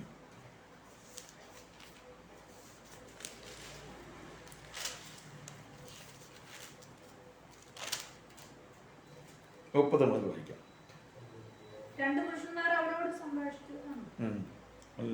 അവൻ പ്രാർത്ഥിക്കുമ്പോൾ മുഖത്തിന്റെ ഭാവം മാറി ഉടുപ്പ് മിന്നുന്ന വെള്ളയായും തീർന്നു. 2 പുരുഷന്മാർ അവനോട് സംഭാഷിച്ചു, മോശയും ഏലിയാവും തന്നെ. അവർ തേജസ്സിൽ പ്രത്യക്ഷരായി. അവൻ യെരൂശലേമിൽ പ്രാപിപ്പാനുള്ള നിര്യാണത്തെ കുറിച്ച് സംസാരിച്ചു. പത്രോസും കൂടെയുള്ളവരും ഉറക്കത്തിൽ ഭാരപ്പെട്ടിരുന്നു. ഉണർന്ന ശേഷം അവന്റെ തേജസ്സിനെയും അവനോട് കൂടെ നിൽക്കുന്ന 2 പുരുഷന്മാരെയും കണ്ടു. അവർ അവനെ വിട്ടുപിരിയുമ്പോൾ പത്രോസ് യേശുവിനോട്, ഗുരു, നാം ഇവിടെ ഇരിക്കുന്നത് നല്ലത്. ഞങ്ങൾ 3 കുടിൽ ഉണ്ടാക്കട്ടെ, ഒന്ന് നിനക്കും, ഒന്ന് മോശയ്ക്കും, ഒന്ന് ഏലിയാവിനും എന്ന് താൻ പറയുന്നത് ഇന്നതെന്നറിയാതെ പറഞ്ഞു. ഇത് പറയുമ്പോൾ ഒരു മേഘം വന്ന് അവരുടെ മേൽ നിഴലിട്ടു. അവർ മേഘത്തിൽ ആയപ്പോൾ പേടിച്ചു. മേഘത്തിൽ നിന്ന്, ഇവൻ എന്റെ പ്രിയപുത്രൻ, ഇവന് ചെവി കൊടുപ്പിൻ എന്നൊരു ശബ്ദമുണ്ടായി. മതി. ഇവിടെ പറയുന്നത്, കർത്താവിന്റെ പരസ്യ ശുശ്രൂഷ അവസാനിക്കാറായ സമയം വന്നപ്പോൾ 2 ശിഷ്യന്മാർ, അല്ല 3 ശിഷ്യന്മാർ, കർത്താവ് നമുക്കറിയാം വളരെ പ്രധാനപ്പെട്ട കാര്യങ്ങളൊക്കെ ചെയ്യുന്ന സ്ഥലങ്ങളിൽ ഈ 3 പേരുടെ സാമീപ്യം നമുക്ക് കാണാൻ സാധിക്കും. പത്രോസും യാക്കോബും യോഹന്നാനും. അവരുടെ 12 പേരിലെ ഏറ്റവും കോറായിട്ടുള്ള 3 പേരായിരുന്നു. കോർ ഗ്രൂപ്പ് എന്ന് പറയാം. അവരെ കൊണ്ടുപോയിട്ടാണ് വളരെ മർമ്മങ്ങളായ കാര്യങ്ങളെ മുഴുവൻ പറഞ്ഞു കൊടുത്തിട്ടുള്ളത്. ചില അത്ഭുതങ്ങൾ നടത്തുന്ന സമയത്ത് ബാക്കി ആരെയും കൊണ്ടുപോയിട്ടില്ല പോലും. അപ്പം അങ്ങനെ കൊണ്ടുപോയി ഒരു സമയത്ത് കർത്താവ് വരെ കൊണ്ടുപോയി ഉയർന്ന ഒരു മലയിലേക്ക് കൊണ്ടുപോയി. ആ മലയെക്കുറിച്ച് പറയുന്നതാണ് രൂപാന്തര മല. ആ മലയിൽ കർത്താവ് അവിടെ പോകുമ്പോൾ കർത്താവ് നമുക്കറിയാം ശാരീരികമായി പത്രോസിൻ്റെയും യാക്കോബിൻ്റെയും യോഹന്നാൻ്റെയൊക്കെ പോലുള്ള ശരീരം തന്നെയാണ്. മറ്റ് പ്രത്യേകമായി കത്തോലിക്കർ വരച്ചു വെക്കുന്ന പോലെ വലിയൊരു വെള്ള നിറവൊന്നും അതിൻ്റെ ചുറ്റുമൊന്നും ഉണ്ടായിരുന്നില്ല. തലയിൽ കൂടെ ഇങ്ങനെ വലിയ വട്ടം സർക്കിളൊന്നുമില്ല, സാധാരണ മനുഷ്യനാണ്. പക്ഷെ അവിടെ ചെന്ന് കഴിഞ്ഞപ്പോഴേക്കും കർത്താവ് എന്ത് ചെയ്തു?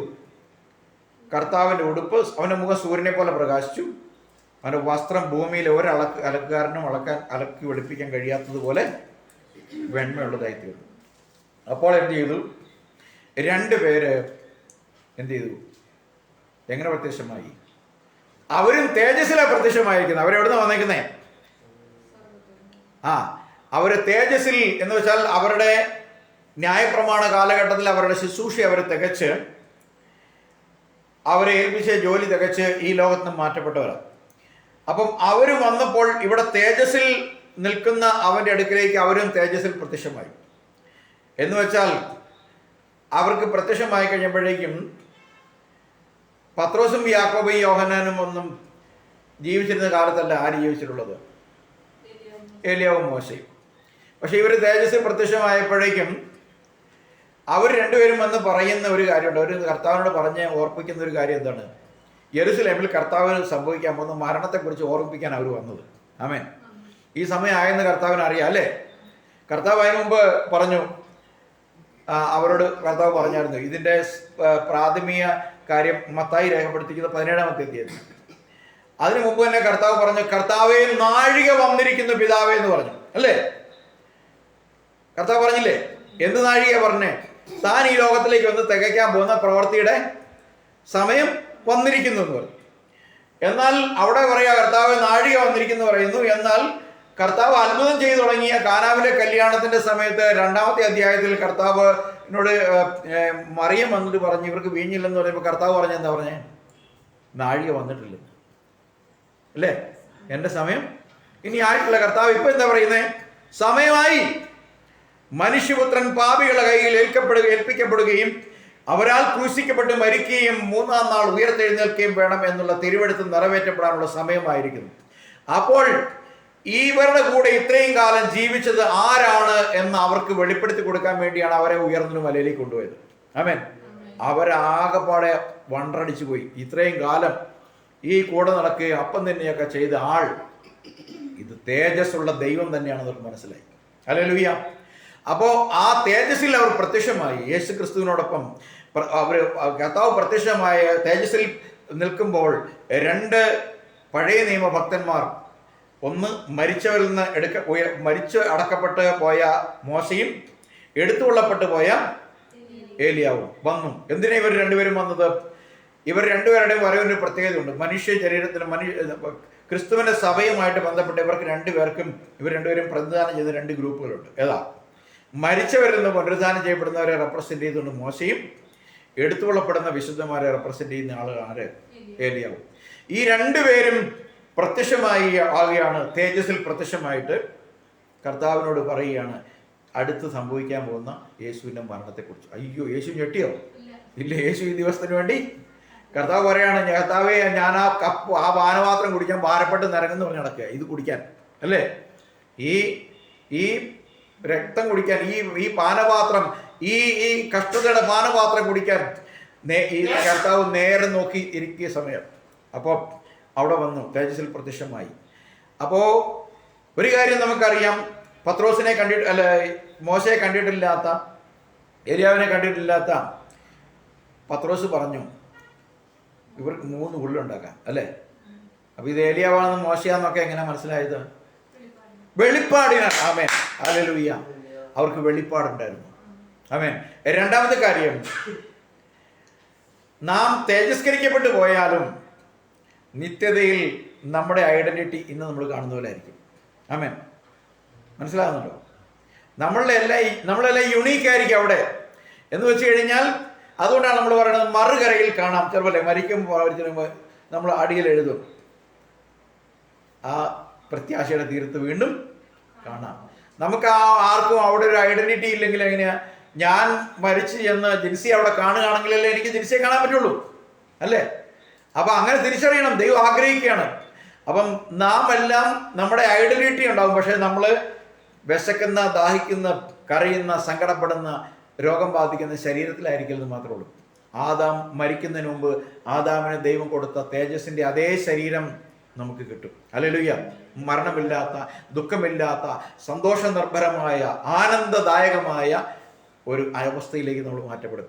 ആ അവസ്ഥയിലും നമ്മളുടെ രൂപത്തിന് മാറ്റം വരില്ല. നമ്മളെ കണ്ടു കഴിഞ്ഞാൽ നമ്മളെ കണ്ടിട്ടുള്ളവർക്കറിയാം. എന്ന് വെച്ചാൽ നമ്മളെ കണ്ടിട്ടുള്ളവർക്ക് അവിടെ അറിയണമെങ്കിൽ അവരവിടെ വരണം, അല്ലേ? അല്ലാതെ പറ്റുമോ? ഇവിടെ മരിച്ച് നരകത്തിൽ കിടക്കുന്നവനെ തിരിച്ചറിയാൻ പറ്റത്തില്ല. അവനവിടേക്ക് പ്രവേശനമില്ല. പക്ഷേ അത് വലിയ സന്തോഷം. അതുകൊണ്ടാണ് ആ പാട്ട് പാടുമ്പോൾ ആ പാട്ട് പാടിയത് എത്രയോ സന്തോഷം. കർത്താവു തൻ ഗംഭീരനാദത്തോടും പ്രധാന ദൈവദൂത ശബ്ദത്തോടും ഗംഭീരനാദത്തോടും പ്രധാന ദൈവദൂത ശബ്ദത്തോടും സ്വർഗ്ഗത്തിൽ നിന്നിറങ്ങി വന്നിടുന്നു, സ്വർഗ്ഗത്തിൽ നിന്നിറങ്ങി വന്നിടുന്നു. എത്രയോ സന്തോഷം, എത്രയോ സന്തോഷം, എത്രയോ സന്തോഷം മധ്യാകാശത്തിൽ. എത്രയോ സന്തോഷം, എത്രയോ സന്തോഷം, എത്രയോ സന്തോഷം മധ്യാകാശത്തിൽ. നീലുറങ്ങിയിരുന്ന ശുദ്ധിമാനാം മതം കേൾക്കും മാത്രയിൽ. നീലുറങ്ങിയിരുന്ന ശുദ്ധിമാനാം മതം കേൾക്കും മാത്രയിൽ. ഉയർത്തുവാനിൽ ചേർന്നിടുന്നു, ഉയർത്തുവാനിൽ ചേർന്നിടുന്നു. തീരാത്ത സന്തോഷം, തീരാത്ത സന്തോഷം, തീരാത്ത സന്തോഷം പ്രാപിക്കുമവർ. തീരാത്ത സന്തോഷം, തീരാത്ത സന്തോഷം, തീരാത്ത സന്തോഷം പ്രാപിക്കുമവർ. കുഞ്ഞാട്ടിൻ കല്യാണമഹൽ ദിനത്തിൽ ഏകാന്തയാകും വിശുദ്ധ സഭ. കുഞ്ഞാട്ടിൻ കല്യാണമഹൽ ദിനത്തിൽ ഏകാന്തയാകും വിശുദ്ധ സഭ. മണിയറയ്ക്കുള്ളിൽ കടക്കുമമ്മ, മണിയറയ്ക്കുള്ളിൽ കടക്കുമമ്മ. എത്രയോ സന്തോഷം, എത്രയോ സന്തോഷം, എത്രയോ സന്തോഷം പ്രാപിക്കുമവർ. എത്രയോ സന്തോഷം, എത്രയോ സന്തോഷം, എത്രയോ സന്തോഷം പ്രാപിക്കുമവർ. ഉറങ്ങിയിരുന്ന ശുദ്ധിമാന്മാർ മതം കേൾക്കും മാത്രയിൽ. മണ്ണിലുറങ്ങിയിരുന്ന ശുദ്ധിമാന്മാർ മതം കേൾക്കും മാത്രയിൽ. പെട്ടെന്നുയർത്തു വാനിൽ ചേർന്നിടുന്നു, പെട്ടെന്നുയർത്തു വാനിൽ ചേർന്നിടുന്നു. തീരാത്ത സന്തോഷം, തീരാത്ത സന്തോഷം, തീരാത്ത സന്തോഷം പ്രാപിക്കുമവർ. തീരാത്ത സന്തോഷം, തീരാത്ത സന്തോഷം, തീരാത്ത സന്തോഷം പ്രാപിക്കുമവർ. ഭൂതലെ പാർക്കും ശുദ്ധ രൂപാന്തരം പ്രാപിക്കും നിരത്തിൽ. ശുദ്ധ രൂപാന്തരം പ്രാപിക്കും നിരത്തിൽ. സ്വരത്തോടുമാർപ്പോടും കൂടി, സ്വരത്തോടുമാർപ്പോടും കൂടി. വിണ്ണോലകം പോകും, വിണ്ണോലകം പോകും, വിണ്ണോലകം പോകും ദൂതതുല്യരായി. വിണ്ണോലകം പോകും, വിണ്ണോലകം പോകും, വിണ്ണോലകം പോകും ദൂതതുല്യരായി. ഗംഭീരനാദത്തോടും പ്രധാന ദൈവദൂത ശബ്ദത്തോടും കർത്താവുതൻ ഗംഭീരനാദത്തോടും പ്രധാന ദൈവദൂത ശബ്ദത്തോടും സ്വർഗത്തിൽ നിന്നിറങ്ങി വന്നിടുന്നു, സ്വർഗത്തിൽ നിന്നിറങ്ങി വന്നിടുന്നു. എത്രയോ സന്തോഷം, എത്രയോ സന്തോഷം, എത്രയോ സന്തോഷം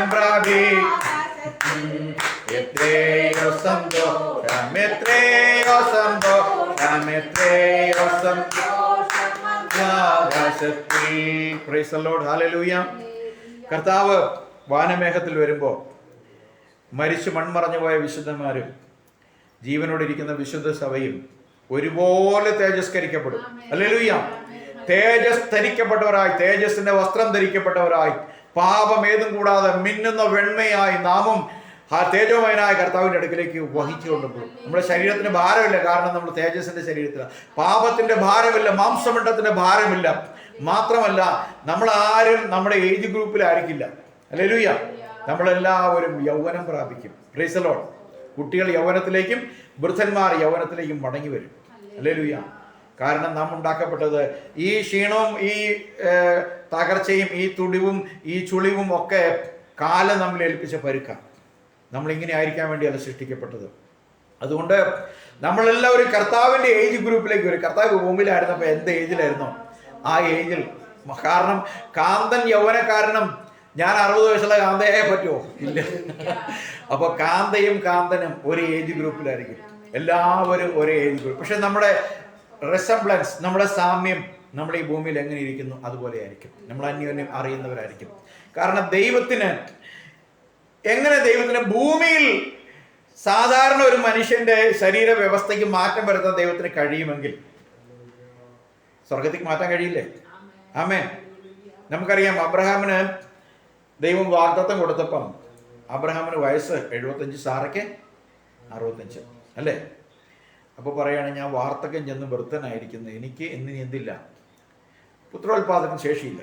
അപ്പോൾ അവളും പറഞ്ഞു, സ്ത്രീകൾക്കുള്ള മുറയിൽ നിന്ന് പോയി ചുക്ക് ചുളിഞ്ഞ് എനിക്ക് എങ്ങനെയാണ് ഈ സുഖം ഉണ്ടാകുന്നത്, ഈ പുത്ര സമ്പാദ്യം അങ്ങനെ സാധിക്കും. കർത്താവ് എന്ത് ചെയ്തു? വാഗ്ദത്തങ്ങൾ ഉള്ളതിനെ ഇല്ലാത്തതിനെ ഉണ്ടെന്ന് വിളിക്കുകയും മരിച്ചവനെ ജീവിപ്പിക്കുന്ന ദൈവം അബ്രഹാമിനെ ഹല്ലേലൂയയോട് പറഞ്ഞു, അടുത്ത വർഷം വാഗ്ദത്തം കൊടുത്തു. വാഗ്ദത്തം അബ്രഹാം കേട്ട് നടന്നു. വയസ്സ് പിന്നെയും 25 കൂടെ കൂടി. 24 വർഷം കൂടെ പിന്നെ കഴിഞ്ഞപ്പോൾ കർത്താവ് പറഞ്ഞു, അടുത്ത വർഷം ഞാൻ വരുമ്പോൾ നീ ഒരു കുഞ്ഞിനെ അണച്ചുകൊള്ളും. ഈ കാലത്തിനിടയിൽ വയസ്സനായ അബ്രഹാം 2 സ്ഥലത്ത് ചെന്ന് കുടുക്കപ്പെട്ടു അല്ലേ? ഒന്ന് അബിമലേക്കിൻ്റെ കൊട്ടാരത്തിൽ ചെന്നപ്പം ഈ ചുക്ക് ചുളിഞ്ഞ ആളെ കൊണ്ടുപോയിട്ട് പറയുകയാണ്, നീ അവിടെ ചെല്ലുമ്പോൾ എൻ്റെ സഹോദരി എന്ന് പറയാവുള്ളൂ അല്ലേ? ആണോ? ഒക്കെ വായിച്ചിട്ടുണ്ടോ? എന്തിനാണ്? അബിമലേക്ക് ഈ സാറായിൽ ആകർഷിക്കപ്പെട്ട്, ഞാൻ നിൻ്റെ ഭാര്യയാണോ, ശരി അവനെ പൂശിയിട്ട് അവളെ എടുക്ക് എന്ന് വിചാരിച്ച് ചെയ്യാതിരിക്കേണ്ടതിന് എന്ത് ചെയ്തെന്നാ പറഞ്ഞേ? സഹോദരിയാന്ന് പറഞ്ഞു. ഈ അമ്മുമ്മയെ കൊണ്ടുപോയിട്ട് ഈ അബിമേലെക്ക് രാജാവ് എന്ത് ചെയ്യണം? ആമേൻ. വാഗ്ദത്തം ലഭിച്ചപ്പോൾ തന്നെ അവളുടെ ശരീരഘടനയ്ക്ക് മാറ്റം വന്നു. ഹല്ലേലൂയ. ദൈവം ഒരിക്കലും എന്ത് ചെയ്യില്ല, ദൈവം കൊടുത്ത പ്രകൃതിക്ക് അനുസൃതമായിട്ട് ദൈവത്തിന്റെ വേല ചെയ്യത്തുള്ളൂ. അപ്പൊ ദൈവത്തിന് എന്ത് ചെയ്യണം? ആ പ്രകൃതത്തിലേക്ക് നമ്മൾ റിസ്റ്റോർ ചെയ്യണം, വേണ്ടേ? അപ്പൊ ദൈവം എന്ത് ചെയ്തു? സാറയെ യൗവനയുക്തയാക്കി ഒരു സുന്ദരിയാക്കി മാറ്റി. നിന്റെ സൗന്ദര്യം കണ്ട് അയാൾ നിന്നിൽ ഭ്രമിച്ച് എന്നെ കൊന്നു കളയാതിരിക്കേണ്ടതെന്ന് നീ എൻ്റെ ഭാര്യയെ സഹോദരി എന്ന് പറയാവുള്ളൂ. ഇതേ പരിപാടി എന്ത് ചെയ്തു? ഫറവോൻ അടുക്കൽ ചെന്നപ്പോൾ ചെയ്തു. 2 പ്രാവശ്യം അബ്രഹാം ഈ സ്ത്രീയെ ചൊല്ലി കള്ളം പറഞ്ഞു. അപ്പം പിടിച്ചോണ്ട് പോയി ഫറവോൻ. പിടിച്ചോണ്ട് പോയി കഴിഞ്ഞപ്പോഴേക്കും ദൈവം പ്രത്യക്ഷമായി. നീ എന്ത് പണിയാ ചെയ്തതെന്ന് ചോദിച്ചു. വായിച്ചില്ലേ? നീ എൻ്റെ പ്രവാചകന്റെ ഭാര്യയെ. അയ്യോ, ഞാൻ അറിഞ്ഞില്ല. അപ്പം വന്നിട്ട് അയാൾ ചോദിക്കുകയാണ്, നീ എന്ത് പരിപാടി കാണിച്ച്, നിനക്ക് പറഞ്ഞുകൂടായിരുന്നോ നിന്റെ ഭാര്യയാണെന്ന്? ഹല്ലേലൂയ. ദൈവത്തിന് ഒരു യൗവന കാലഘട്ടത്തിലാണ് നമുക്ക് സ്ത്രീകൾക്കാണെങ്കിൽ ഒരു 48 വയസ്സിനകത്ത് ആണ് അവർ ഗർഭം ധരിക്കുന്നത്. അല്ലെങ്കിൽ പരമാവധി അത്രയും ആരോഗ്യമുള്ളവർക്ക് 50 വയസ്സ്, അതിനപ്പുറത്തേക്ക് നടക്കില്ല. അപ്പോൾ ഇത്രയും വയസ്സായ 90 വയസ്സായ സാറ ഇപ്പോൾ ആര് കണ്ടാലും മോഹിക്കുന്നവളായി മാറി. ആമേൻ. ദൈവം അങ്ങനെ ഈ ജഡത്തിനെ മാറ്റാൻ ദൈവത്തിന് കഴിയുമെങ്കിൽ തൻ്റെ ക്രിസ്തു ഹല്ലേലൂയ കഷ്ടം സഹിച്ചിട്ട്, ദൈവത്തിന്റെ ക്രിസ്തു എന്ന് വെച്ചാൽ ദൈവം ജഡത്തിൽ വന്ന് കഷ്ടം സഹിച്ച് നമ്മെ തേജസ്കരിച്ച് നമ്മളെ ഒരു പുതിയ ശരീരത്തിലേക്ക് കൊണ്ടുപോകുമ്പോൾ ഈ ചുളുങ്ങിയ ശരീരം തരാനാണോ? അല്ല, തേജസിന്റെ വാടാത്ത ശരീരം തരാൻ വേണ്ടിയാണ്. ഹല്ലേലൂയ. നമുക്ക് 2 വാക്യോട് വായിച്ചിട്ട് അവസാനിപ്പിക്കാം. കൊളോസ്യ ലേഖനം 3-ാം അധ്യായം 4-ാമത്തെ വാക്യം, റോമർ 8:18.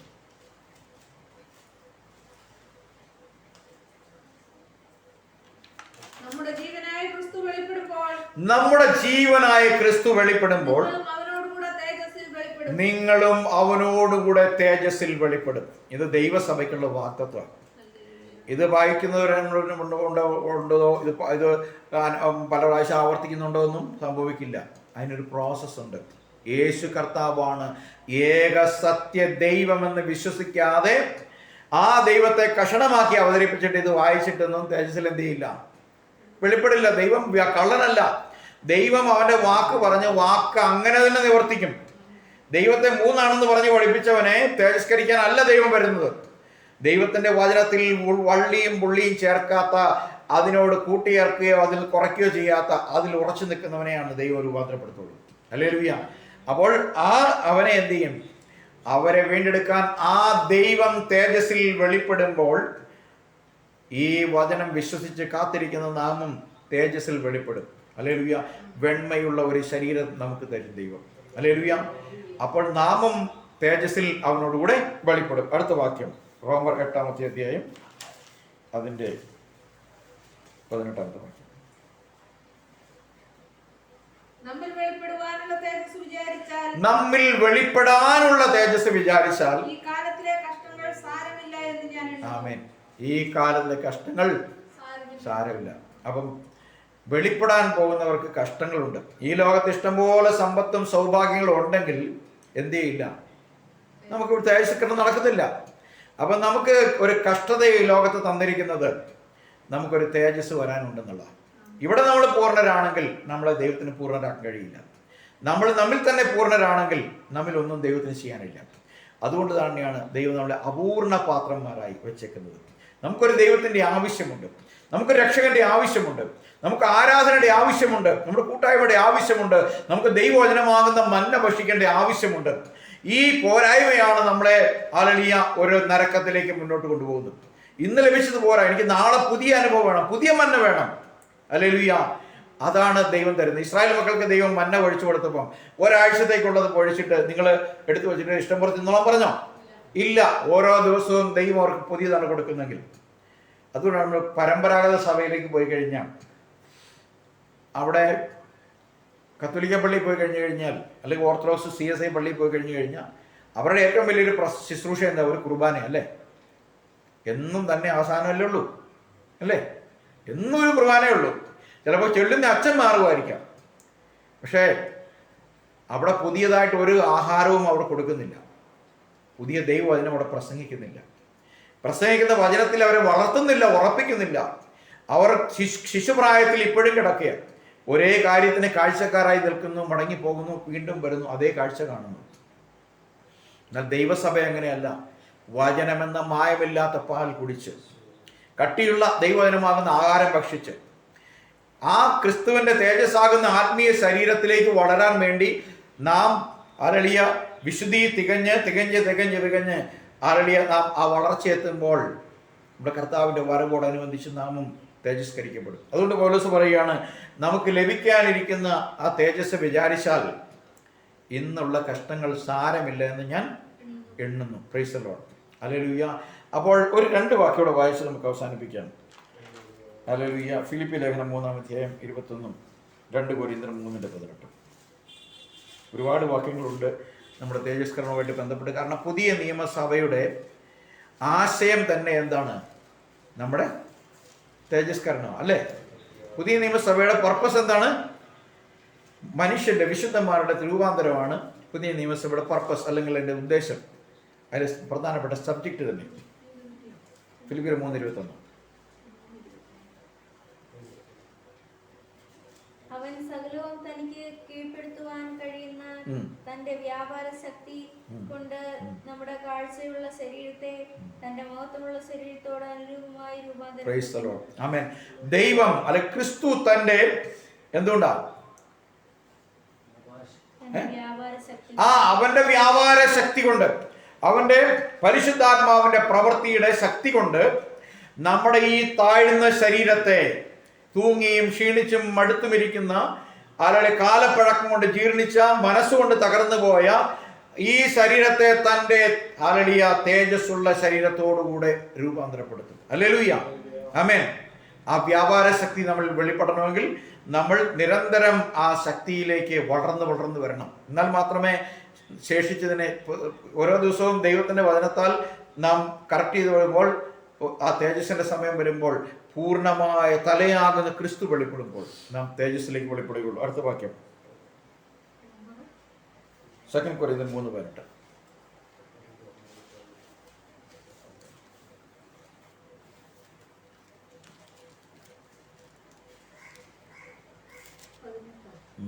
എന്നാൽ മൂടുപടം നീങ്ങിയ മുഖത്ത് കർത്താവിന്റെ തേജസ്സിനെ കണ്ണാടി പോലെ പ്രതിബിംബിപ്പിക്കുന്നവരായി നാം എല്ലാവരും ആത്മാവാകുന്ന കർത്താവിന്റെ ദാനമായി തേജസ്സിന്മേൽ തേജസ് പ്രാപിച്ച് അതേ പ്രതിമയായി രൂപാന്തരപ്പെടുന്നു.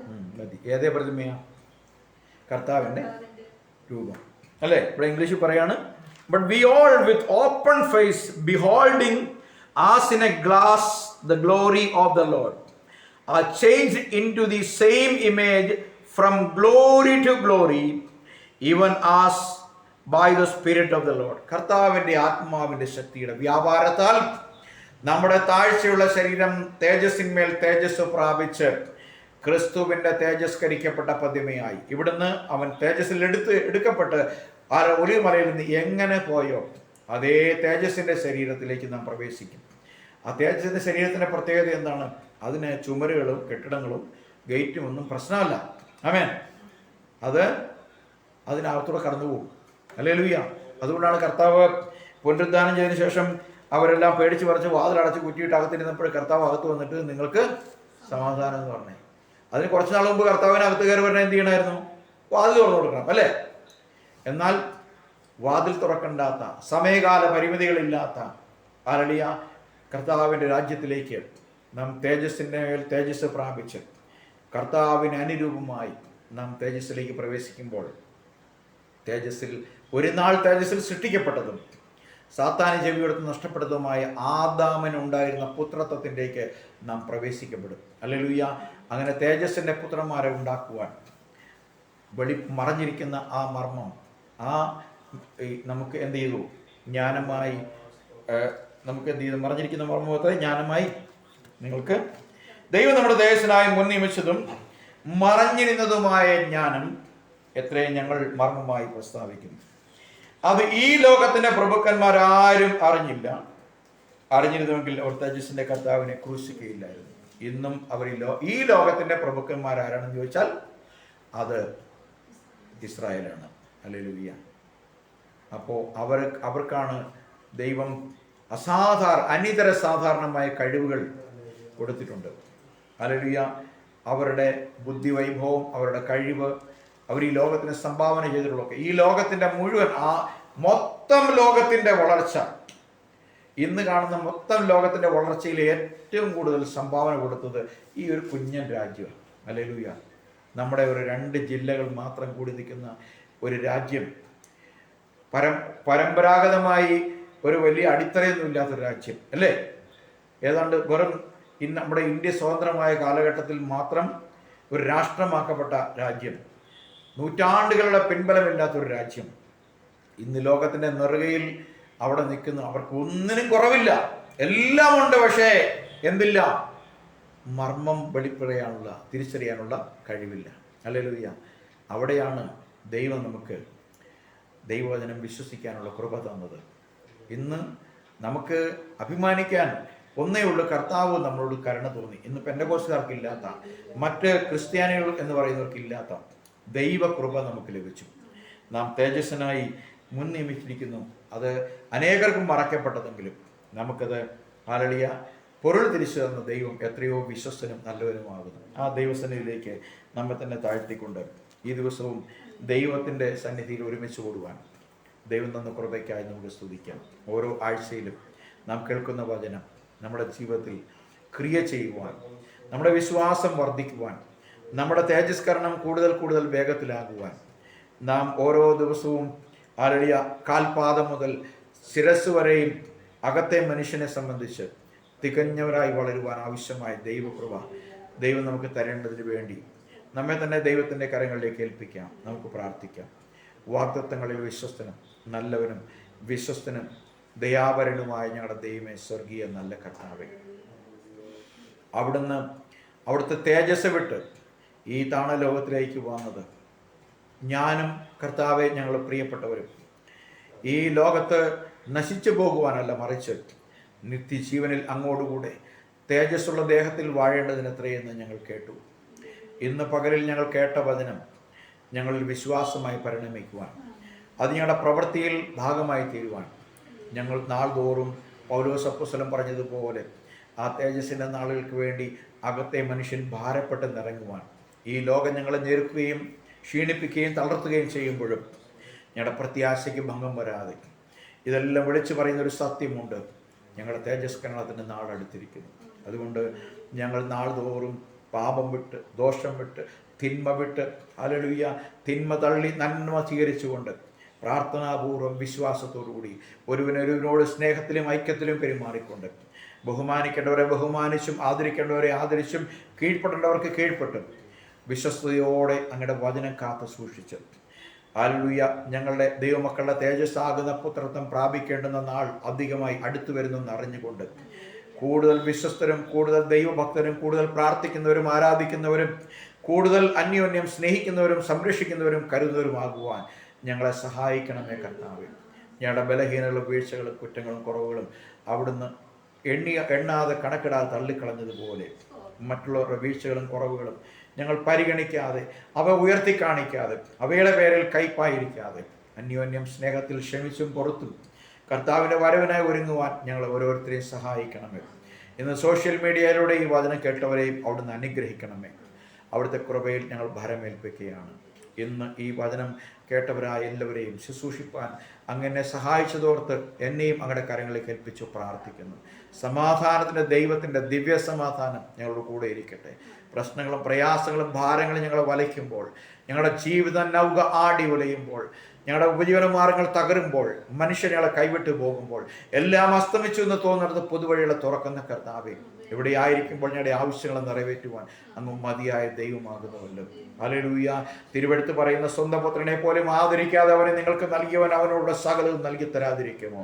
അതേ കർത്താവേ, ഞങ്ങളുടെ ആവശ്യങ്ങൾ നിറവേറ്റുവാൻ അവിടുന്ന് സദാ സന്നദ്ധനായ ദൈവമാകുന്നു. അതുകൊണ്ട് ഈ ചെറിയ കൂട്ടത്തെ ഞാൻ അനുഗ്രഹിച്ചു പ്രാർത്ഥിക്കുന്ന കർത്താവേ, ഞങ്ങളുടെ അധ്വാനങ്ങൾ അന്യൻ അപഹരിക്കപ്പെടാതെ ഞങ്ങളുടെ കൈപ്പണികൾ ഞങ്ങൾ ഫലപ്രദമാകുവാൻ, ഞങ്ങളുടെ മുതലുകൾ കർത്താവെ അന്യൻ അപഹരിച്ചും ഞങ്ങൾക്ക് നഷ്ടം വരുത്തുവാൻ ഇടയാകാതെ കർത്താവ് സൂക്ഷിക്കണമേ. ഞങ്ങൾക്കും ഞങ്ങൾക്ക് ചുറ്റും അവിടുന്ന് യോബിന് ചുറ്റും സംരക്ഷണ ഭിത്തി ഒരുക്കിയതുപോലെ ഒരുക്കണമേ കർത്താവെ. ഞങ്ങളുടെ വഴികളിൽ ഞങ്ങളുടെ കാലിടറിപ്പോകാതെ വണ്ണം അങ്ങകളെ താങ്ങി നടത്തണമേ. അവിടുത്തെ ദിവ്യ സമാധാന ഹൃദയങ്ങൾ നിറഞ്ഞ് കവിയുവാൻ ഇടയാകട്ടെ. ദിവ്യ സ്നേഹത്തിൻ്റെ കൂട്ടായ്മയിൽ അവിടെ ഞങ്ങളെ ചേർത്ത് പിടിക്കണമേ കർത്താവെ. ഞങ്ങളുടെ കൂട്ടായ്മയെ അനുഗ്രഹിക്കണമേ. ഇന്ന് ഓൺലൈനിലും ഓഫ്ലൈനിലും സോഷ്യൽ മീഡിയയിലും ഞങ്ങളെ കേട്ട് ഞങ്ങളോടൊപ്പം ആരാധിച്ച എല്ലാ പ്രിയപ്പെട്ടവരെയും കർത്താവായ യേശുവിൻ്റെ ധന്യനാമത്തിൽ അനുഗ്രഹിക്കുന്ന കർത്താവേ, നിന്റെ അനുഗ്രഹം അവരുടെ കൂടെ ഇരിക്കണം. 112 സങ്കീർത്തനം ദാവീദ് പറയുന്ന പോലെ നാം അനുഗ്രഹം അനുഭവിക്കാൻ വിളിക്കപ്പെട്ടിരിക്കുന്നതുകൊണ്ട് അനുഗ്രഹിക്കുന്നവരായിരിപ്പിൻ കർത്താവെ. അനുഗ്രഹിക്കാനുള്ളത് ശപിക്കുവാൻ കുറ്റപ്പെടുത്തുവാനൊക്കെ വ്യവസ്ഥയില്ല. അതുകൊണ്ട് കർത്താവെ, എല്ലാവരെയും അനുഗ്രഹിക്കുവാൻ ക്രിസ്തുവിൻ്റെ സ്നേഹത്തിൻ്റെ കൂട്ടായ്മയിൽ എല്ലാവരെയും ചേർത്ത് പിടിക്കുവാൻ ഞങ്ങളെ സഹായിക്കണം, അനുഗ്രഹിക്കണം. ദൈവരങ്ങളെ കേൾപ്പിക്കുന്നു. പ്രാർത്ഥന കേട്ടിക്കൊണ്ട് സ്തോത്രം. സകലതും ഞങ്ങൾക്ക് വേണ്ടി ജീവൻ മറവിളിയായി നൽകിയ യേശു കർത്താവിൻ്റെ പരിശുദ്ധമായ നാമത്തിൽ തന്നെ നല്ല പിതാവേ സ്തോത്രം.